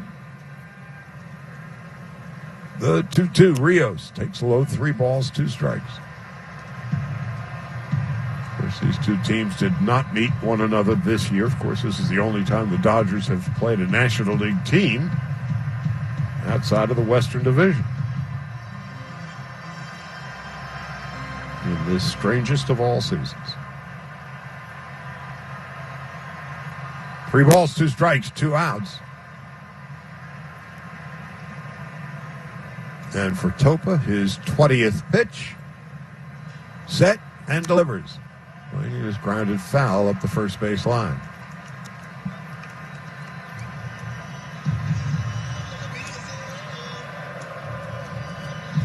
Brewers and Dodgers, of course, met in the 2018 NLCS. The Dodgers won Game 7 at Miller Park.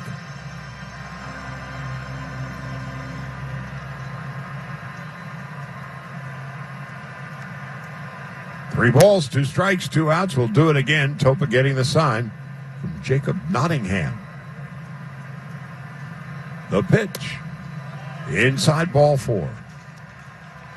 2-out walk to Edwin Rios and Chris Taylor coming up. And a good at bat by Edwin Rios.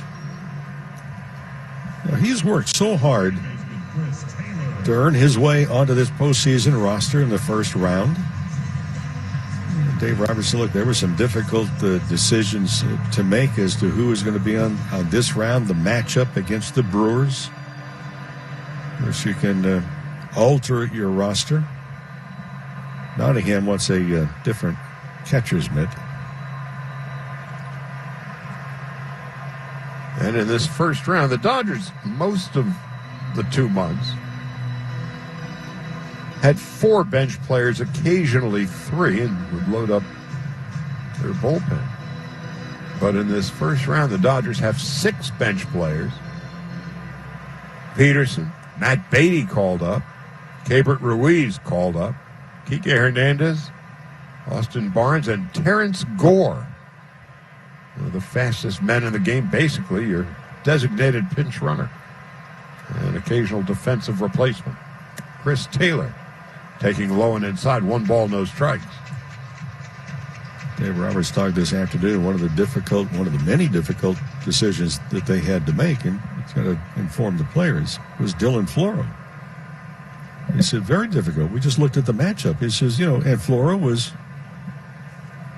was irritated by the decision, and he says, rightfully so.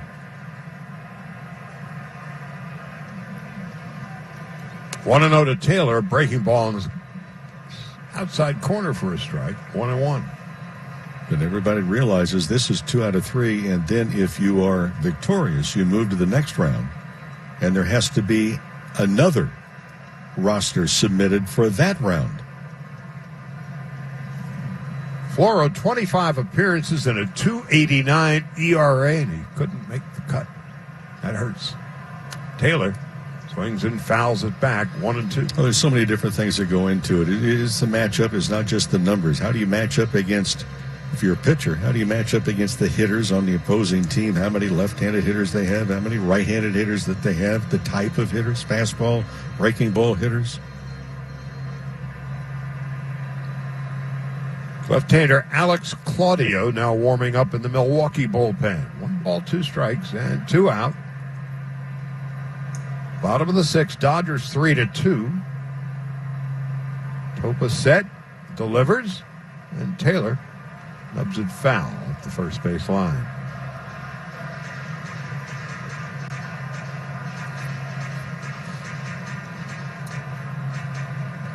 So Terrence Gore, though, was a very interesting addition to this team when you can have 28 on your roster.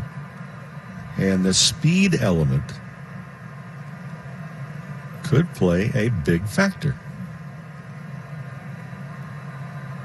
Late in the game of a close score as Taylor takes inside, 2-2. Dave was telling us a day or 2 ago that Gore was likely to make the team, and then it just seems to make sense. You got a tie score late.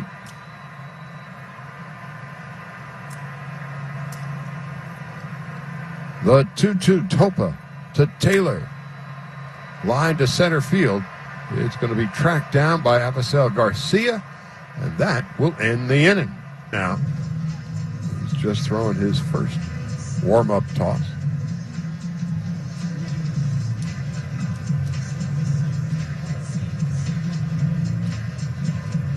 The Brewers have a right-hander up.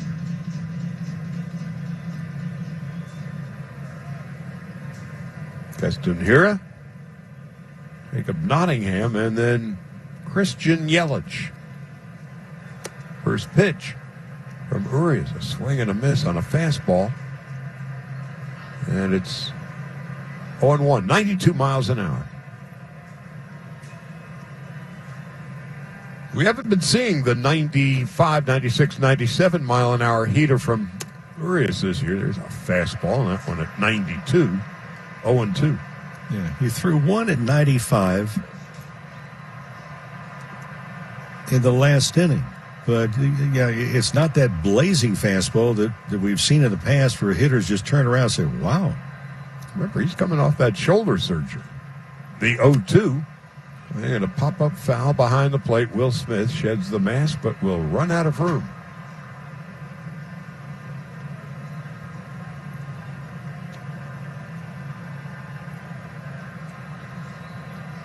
Oftentimes, it will take a year or more after shoulder surgery to get back to the velocity that a pitcher might have had once.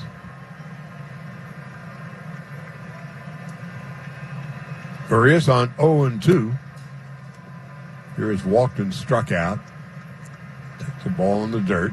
It's 1 ball, 2 strikes. As a curveball, and Will Smith was motioning. Look, throw the ball down. And it was down a little bit too much.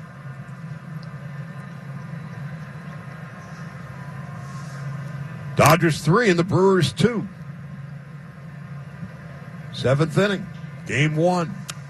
Hira swings and pops it up into short left field. Strolling in is Pollock to make the catch for the first out of the 7th.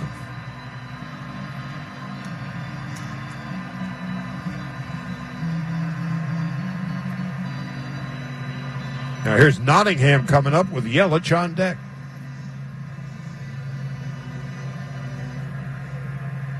Nottingham pinch hit for Omar Narvaez in the 5th inning.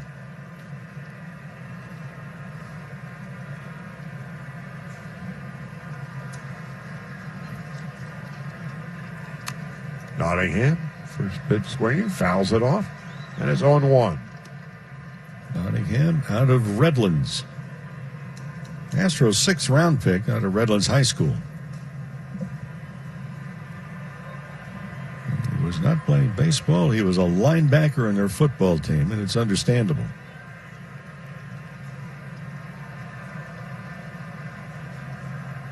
Right-handed hitter, Urias delivered. Swing and a miss. 0-2. 6-2 and 220.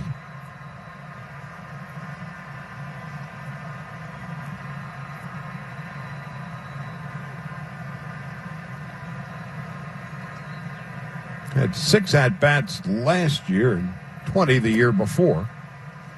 He swings and misses. He's down on strikes. For Urias, his 5th strikeout. There's 2 out, nobody on. And Christian Yelich coming up. Well, here's an interesting number on Yelich. When he swings at the first pitch and puts it into play, he's a .500 hitter. Okay, fine. But he's only swung at the first pitch of an at-bat 8 times. That's for the year.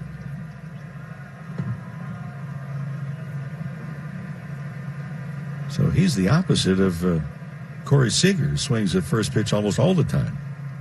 Yelich, Yep. swings and misses 0-1. What do you know? But he did not make contact on a good curveball.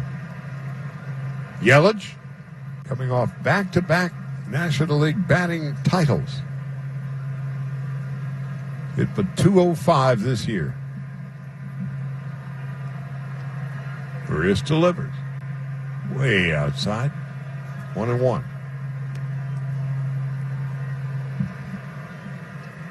In 2018, Yelich hit .326. Last year, .329. This year, .205. 124 points lower than last year's National League batting title number. He swings and fouls it off, and it's 1-2. Found something very odd about the Brewers as well. With runners on base, they actually hit better. We're talking about runners in scoring position. Just runners on base. 251 as a team. But in this spot, with bases empty, they were barely above the Mendoza line as a team. Just 204. Overall, this year, they're hitting .223. 30 points below what they hit with runners on. As Yelich lines up base hit that's going to roll into the corner, and Christian Yelich, who runs very well, arrives at second base with a 2-out stand-up double, and tonight he is 2 for 4. And that was a late swing at a 94-mile-an-hour fastball. It was up. Yeah, that batting average for the Brewers, that was 26th in Major League Baseball. And here's Tyrone Taylor coming up. He pinch hit for Ryan Braun back in the 5th inning. Braun with some back discomfort.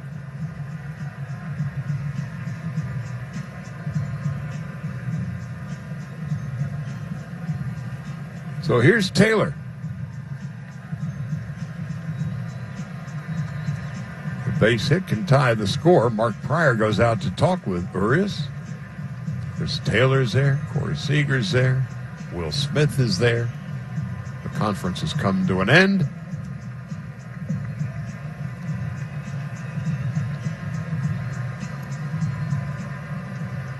Taylor from Torrance.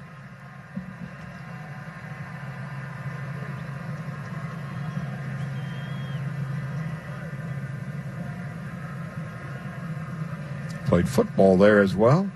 Running back and safety. He swings on a breaking ball, fouls it back, and it's 0-1. A lot of curveballs from Urias.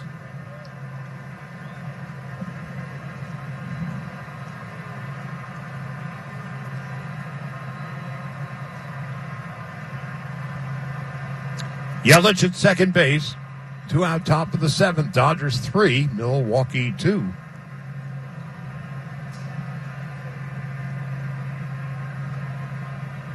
Dodgers certainly heavily favored coming into this game in this series, and Taylor pops it up left side of the infield. Justin Turner's there, makes the catch, and that will end the inning. No runs, 1 hit, 1 left. 7th inning stretch. It's the Dodgers 3, and Dodgers 3 runs, 4 hits. And the Brewers 2 runs and 6. Betts has doubled twice, scored a run, and driven in a run. Seager on deck, and Turner to follow.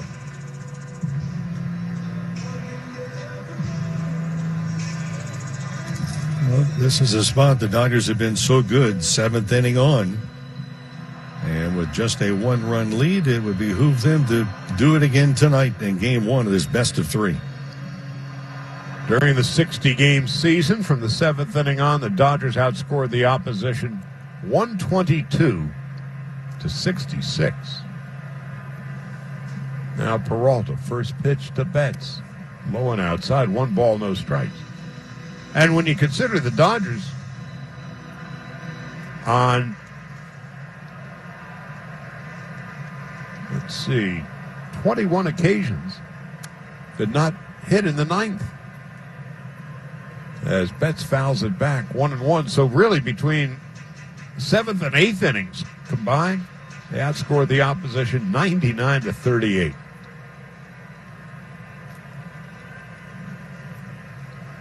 Now the Dodgers sure would like an insurance run here. Betts takes just low, 2-1. Fastball at 94. Peralta's been up to 97, highest this year. Fastball, slider, then the curveball.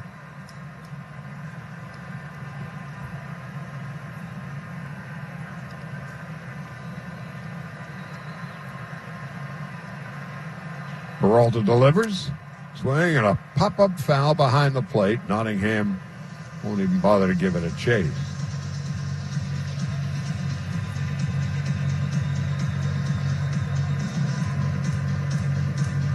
Peralta from the Dominican Republic.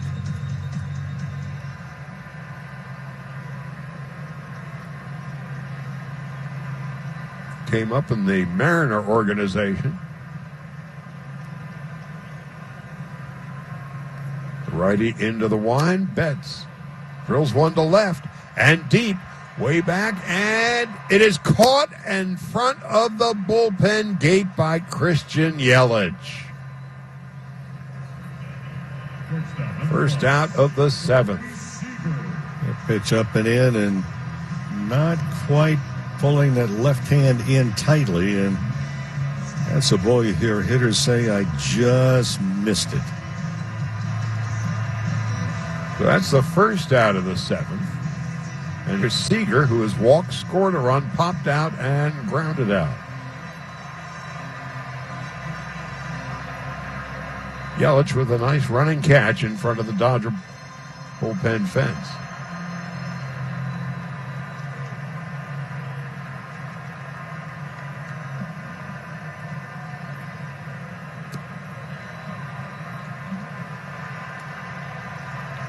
Seager takes a ball. 1 ball, no strikes, 1 out. Nobody on. Bottom half of the 7th. Dodgers 3 and the Brewers 2. Peralta delivers. Foul back. And it's 1-1. Peralta came over from the Mariners in a deal that would send Adam Lind to Seattle.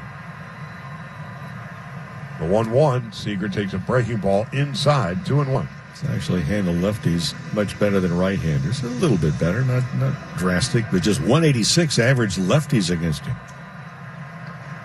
His ball has significant movement to it. Here's the 2-1. Fastball for a strike, 2-2. At 95, that's the fastest that he has thrown so far. Everything else has been at 94 as far as the fastball.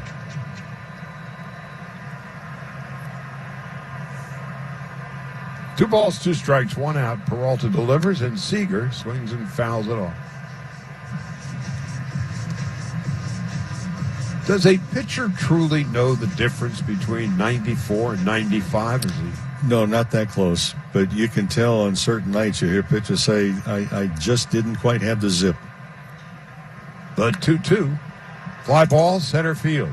Well hit. On its way, it's got a chance, and it's gone. A home run. Corey Seager has given the Dodgers a huge insurance run. It's 4-2. Seager, who hit 15 home runs during the regular season, had as good a year as anybody on the club, has given the Dodgers an important insurance run. Well, you just talk about the fact that lefties have had more difficulty hitting just a $186. That's the only home run that Peralta has given up to left-handed batter this year. And it was at 94 coming in and over 100 going out. And with that trip around the diamond presented by Daniels Jewelers, stop by and say home run to get a free baseball bracelet. And now Justin Turner with a fly ball to right field, where Tyrone Taylor is there to make the catch for the second out. So on that home run, keep our good friends in mind. Daniels Jewelers, they have been making diamond dreams come true since 1948. Seager's home run, 447 feet. And as soon as Peralta released the pitch, he knew nothing good was going to come of it. You ask me if the pitchers know the difference between 94 and 95. No, but they understand full contact when a hitter hits it that far. And they're keenly aware of exit velocity. Mm-hmm. Now Muncy taking outside, 1 ball, no strikes. 2 out, an important run here in the 7th. The Dodgers are leading it 4-2.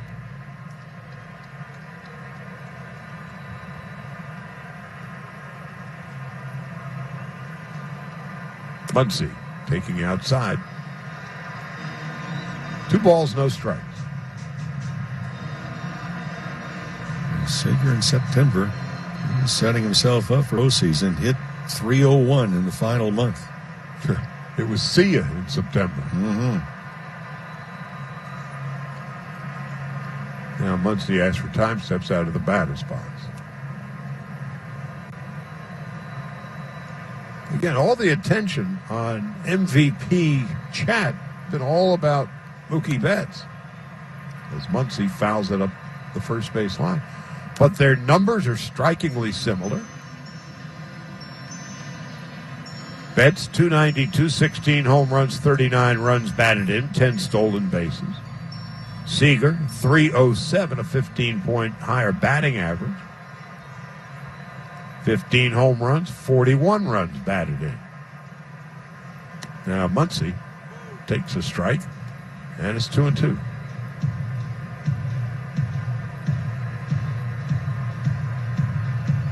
Well, you can make a pretty good case for either one.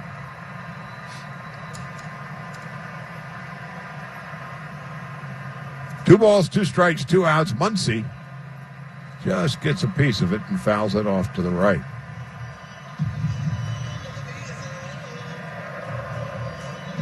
And internally, and we talked about it over the course of the season, Dave Roberts, when he thinks of MVPs on his team, nods in the direction of Chris Taylor. Here's a 2-2 to Muncy. He strikes out swinging on a changeup, and that's going to do it. 1 run, 1 hit. Corey Seager's home run. 447 feet later, the Dodgers have a 4-2 lead as we head to the 8th. Struck out 8, walked 2. We have not received any news one way or the other about Buehler, but we were able to see a few times on camera that right index finger was not a pretty picture. Jed Jerko leading it off and taking low and inside. 1 ball, no strikes. But the good news, Charlie, we did not see him constantly looking at the finger or trying to rub it on his pants, which that has been a telltale sign in the past. Trinan to Jerko, tying inside. 2 balls and no strikes. It is amazing the blisters that pitchers are able to deal with. It just looks like hamburger meat. The 2-0. Jerko swings, fouls it back. It's 2-1. Remember when Derek Lowe was with the Dodgers, and actually when he was with Boston too. He had a recurring blister issue on his right thumb.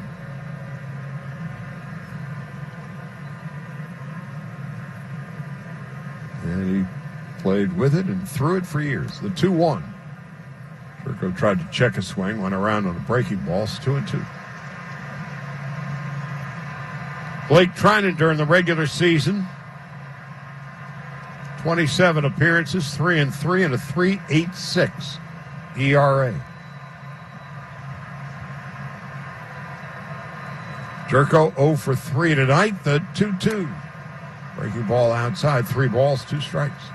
For Trinan, the last few weeks, the velocity has still been there. But the pitch location was not as pinpoint accurate as it was early. I mean, when he was sitting guys down and, throwing in the mid to upper 90s. But some hitters have looked at some scouting reports, and they have had better locations of pitches to swing at. So a full count to Jerko as we begin the 8th. Dodgers leading at 4-2. Jerko swings and lost one into short center. Bellinger's there to make the catch. First out of the 8th. And the 8th inning is brought to you by Morongo Casino Resort and Spa. Bigger, better, safe. Good times. Brewstar Gratterall is doing calisthenics in the Dodger bullpen, which does not necessarily mean he's going to come into other than the fact that he's doing calisthenics. I mean, he will rake the leaves, for goodness sake. But he is stretching out. Daniel Vogelbach coming up. The man of perpetual motion. Brewstar Gratterall. Vogelbach with a fly ball into short right, drifting in and toward the line. Betts makes the catch, and there's 2 out.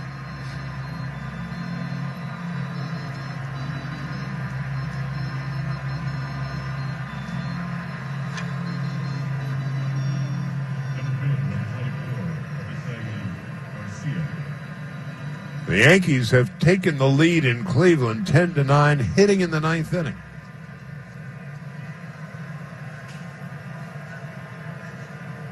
Brad Hand hasn't done too well for the Tribe. Avisel Garcia, who's 2 for 3 stepping in. We'll be back with you tomorrow. The Morongo pregame at 6 o'clock. First pitch at 7:05. Kershaw and Brandon Woodruff. Garcia grounds it into right field for a base hit with the shift on. He found a hole and poked it through. 3rd hit of the night.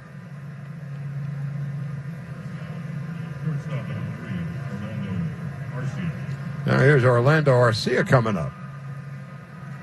He had a 2-run home run in the 4th.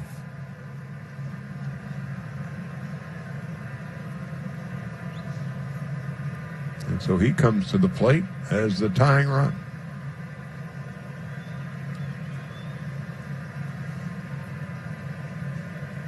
Watching Gratterall down in the bullpen.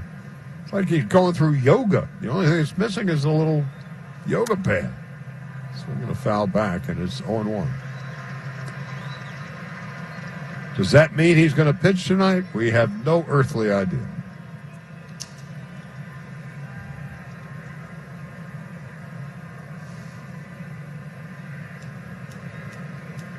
Dodgers 4-2, 2 out. We're in the top half of the eighth. Arcia swings and fouls it off to the left. 97 sinker, and Arcia really helped out Trainer on that one. That would have been ball one. Instead, it's now 0-2.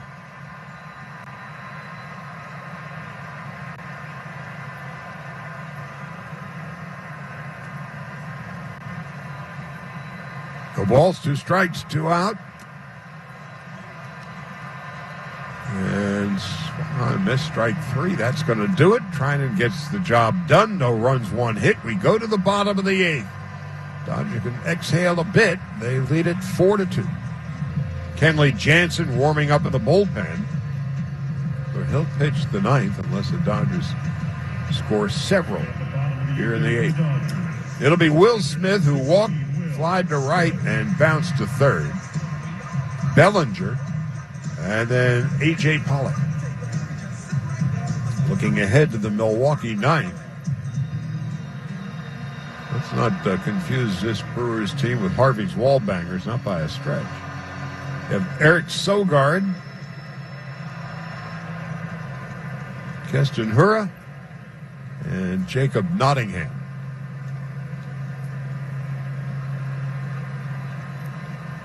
Now Will Smith, first pitch. Takes a breaking ball low, 1-0.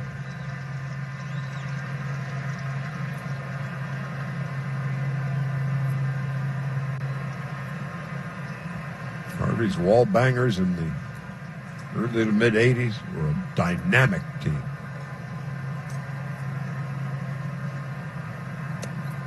Smith takes a fastball for a strike, 1-1.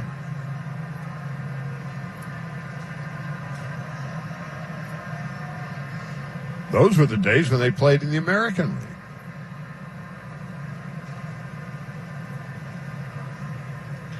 Jan Molitor. Smith swings and fouls it off to the right. 1-2.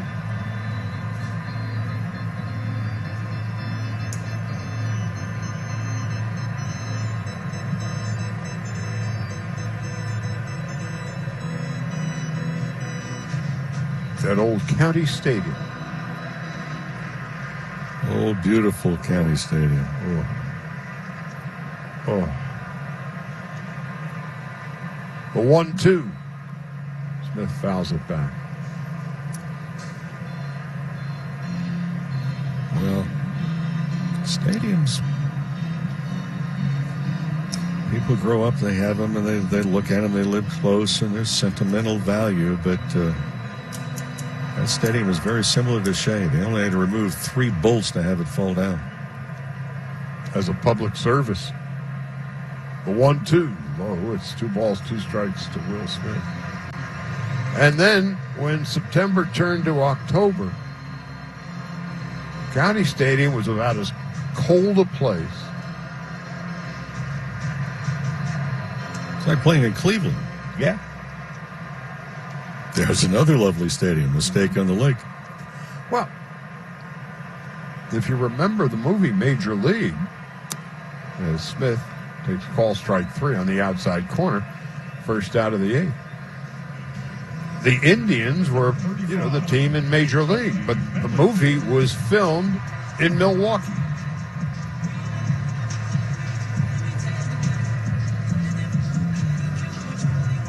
So there's 1 out. They took the movie to Euchre.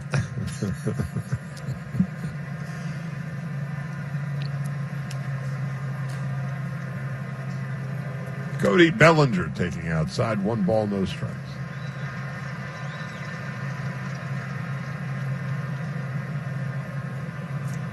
Everybody talks about Bull Durham and The Natural. Major League was as good a baseball movie as has been made as Bellinger take the strike. 1-1.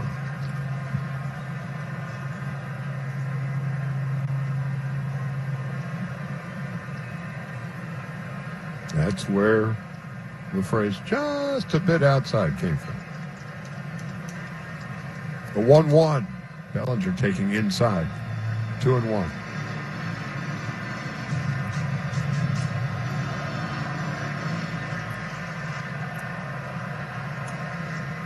That's one thing about baseball movies. They all seem to withstand the test of time.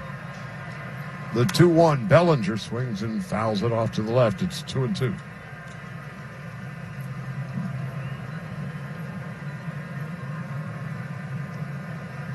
When the Brewers played the Cardinals in the World Series, what was that, 82? They played on a Sunday afternoon, a game that started at 4. And temperature was maybe 35 degrees. And it was just nothing but a concrete circle, County Stadium. As Bellinger takes inside 3-2. It was cold and desolate, even with nearly 50,000 people inside. Because they're used to the weather. Rasmussen to Bellinger, the 3-2. A swing and a pop-up into short left. The shortstop goes out, makes the catch. That's going to do it. Garcia makes the play. That's the second out of the inning. A.J. Pollock coming up.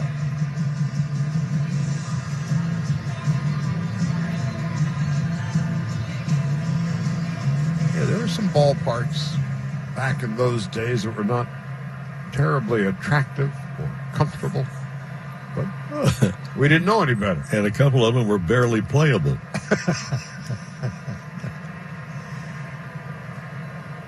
O'Shea, can you see?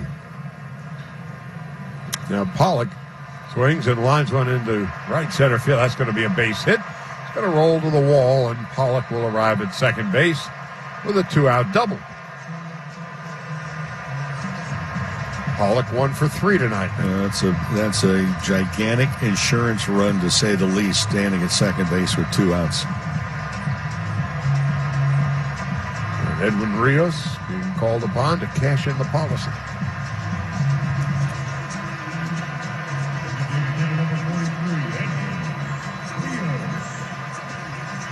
Rios has bounced to second twice and has walked.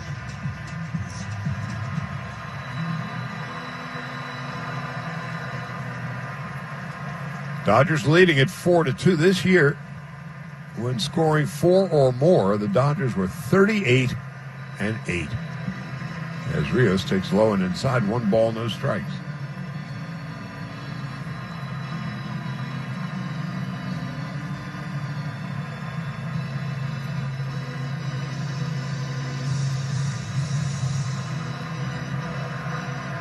And the Dodgers win. Leading after 8, we're 36-2. Currently leading and looking for some insurance. A fastball. Rios swings and misses. It's 1 ball, 1 strike. 98 from Rasmussen. Chris Taylor's on deck.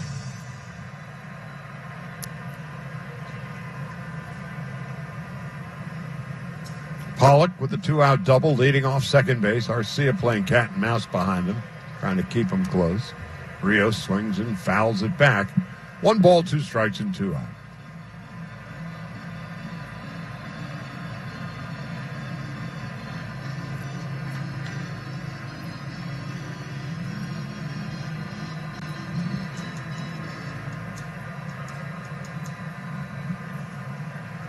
Indians last licks, bottom of the 9th.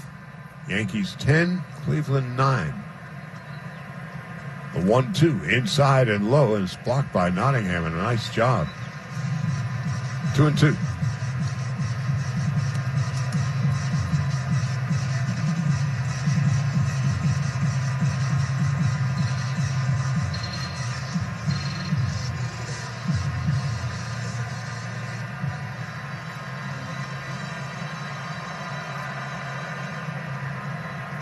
One team can win 13 games in this postseason.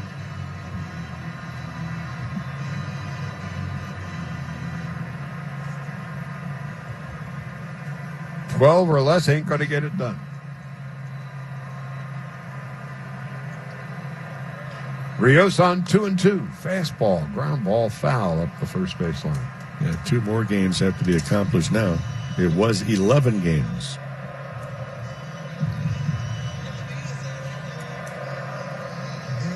But this year being this year, this additional round.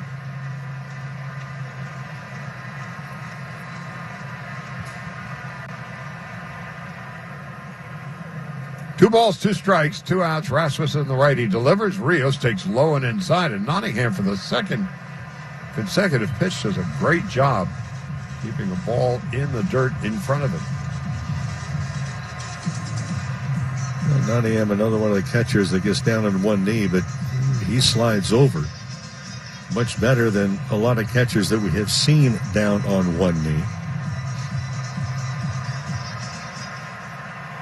So now it's a full count. 2 out. And Chris Taylor on deck.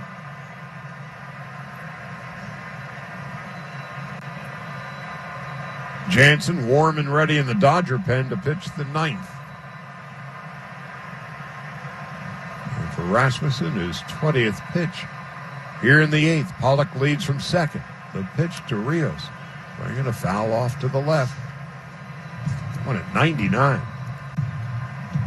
He's not shy getting it up there. Even though it was right down the heart of the plate and had a lot of giddy up on it.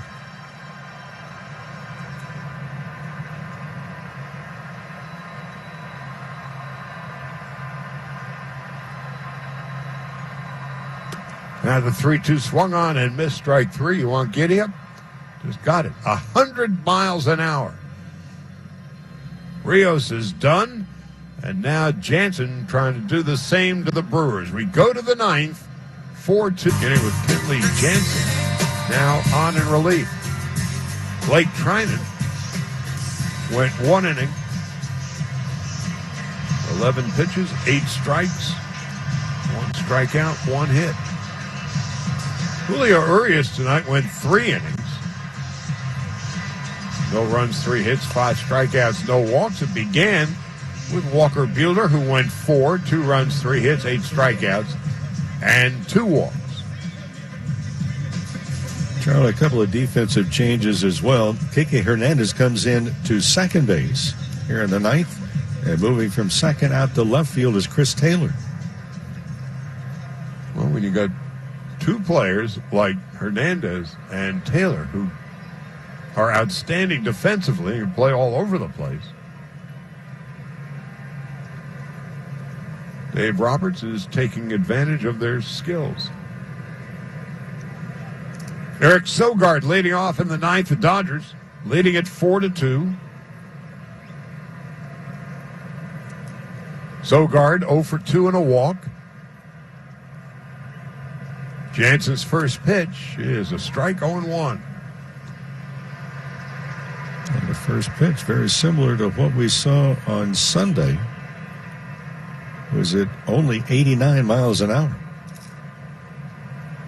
Jansen, 27 appearances during the season, 3-1, a .333 earned run average. Sogard swings and loops it into short center field. Sprinting in, Bellinger's there to make the catch. First out of the 9th. Slider thrown by Jansen. Over the year, he's gained so much more confidence in throwing that slider.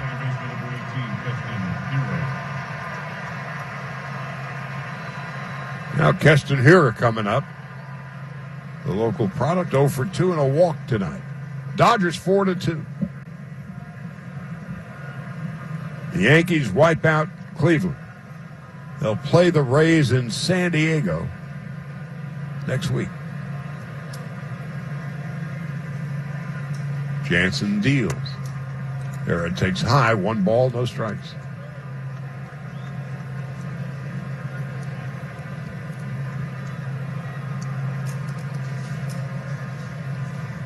Well, in this year of 2020, you've got American League teams playing in National League parks. There's a strike. 1 ball, 1 strike. Sahara.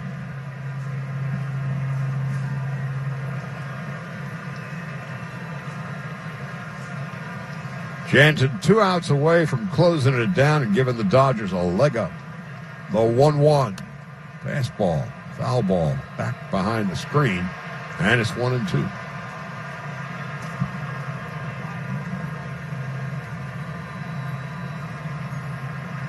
Jace Peterson is coming to the on-deck circle. He will come on and pinch hit. Nottingham, the understudy catcher, will step aside. Nottingham came in and pinch hit for Omar Narvaez back in the 5th. And a ground ball to short. Nice, easy play for Seager. Flips across the diamond. And the Dodgers 1 out away from going 1 up.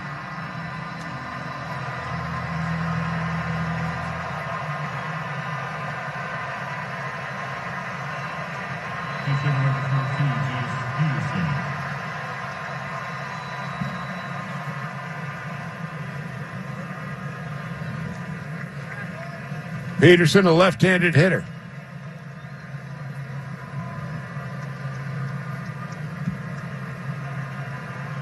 Was 9 for 45 this season. 200. Dodgers 1 out away.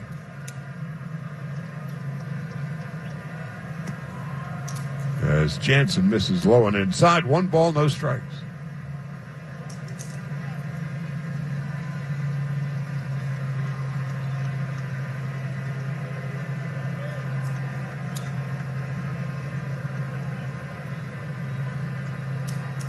Christian Yelich is on deck, but Jansen would prefer not to see him tonight because he delivers high. 2 balls, no strikes.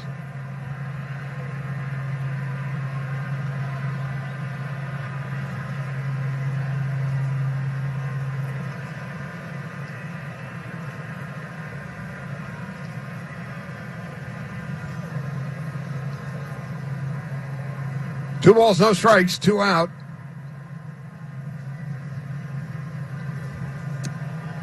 Breaking ball down, 3-0.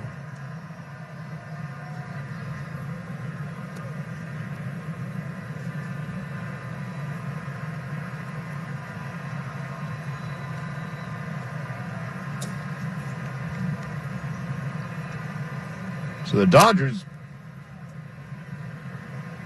had themselves a 2-0 lead after 1, 3-0 after 2, and they really had a chance to deal an early knockout to Milwaukee, but the Brewers have lingered. The 3-0 is a strike on the inside corner, 3-1.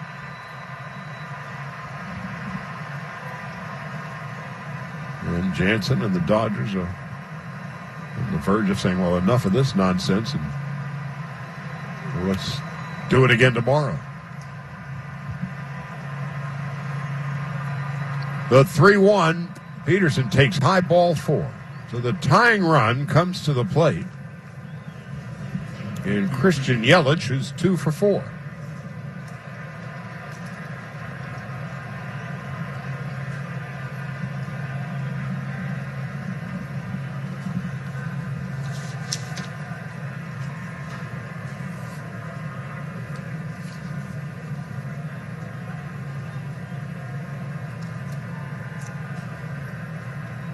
Yelich is 5 for 10 against Kenley Jansen. A home run, a double, and a triple. And he's a tying run at the plate. Josh Hader beginning to warm up in Milwaukee's pen. Brusdar Graterol in the Dodger bullpen. So it ain't over yet.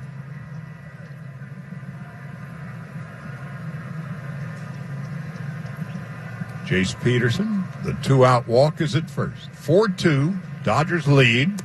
Yelich takes a strike, and it's 0-1. Cutter at 89 miles an hour.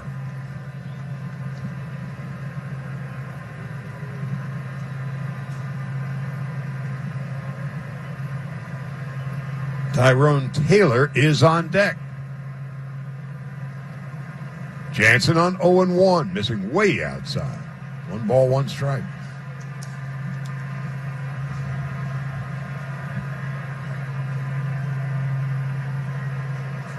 Jansen now pacing around the mound.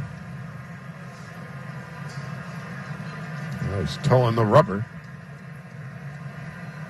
Shift on the right side of the infield. The outfield deep and straight away for Christian Yelich, who had 12 home runs during the regular year while hitting just .205. Jansen on 1-1. Swing and a miss. 1 ball and 2 strikes. That's a big pitch. That's the best velocity, 91, and that was actually tailing away.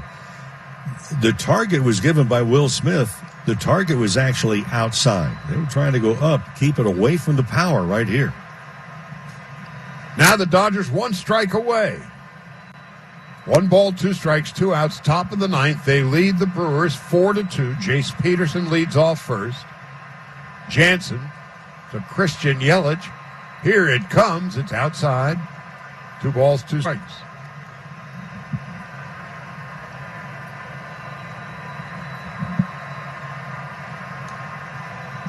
Gratterall continues to warm in the bullpen, as does Josh Hader in Milwaukee's pen.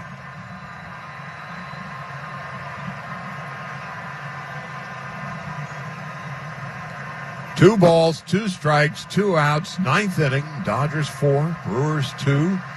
Jansen set the pitch to Yelich. Swung on and missed, strike 3, and the Dodgers hang on and beat the Milwaukee Brewers 4-2 and take a 1-0 lead in the best of 3 in the wild card series. We'll be back with the line score in the postgame right after this. AM 570. LA's best sports talk. The real home of the Dodgers.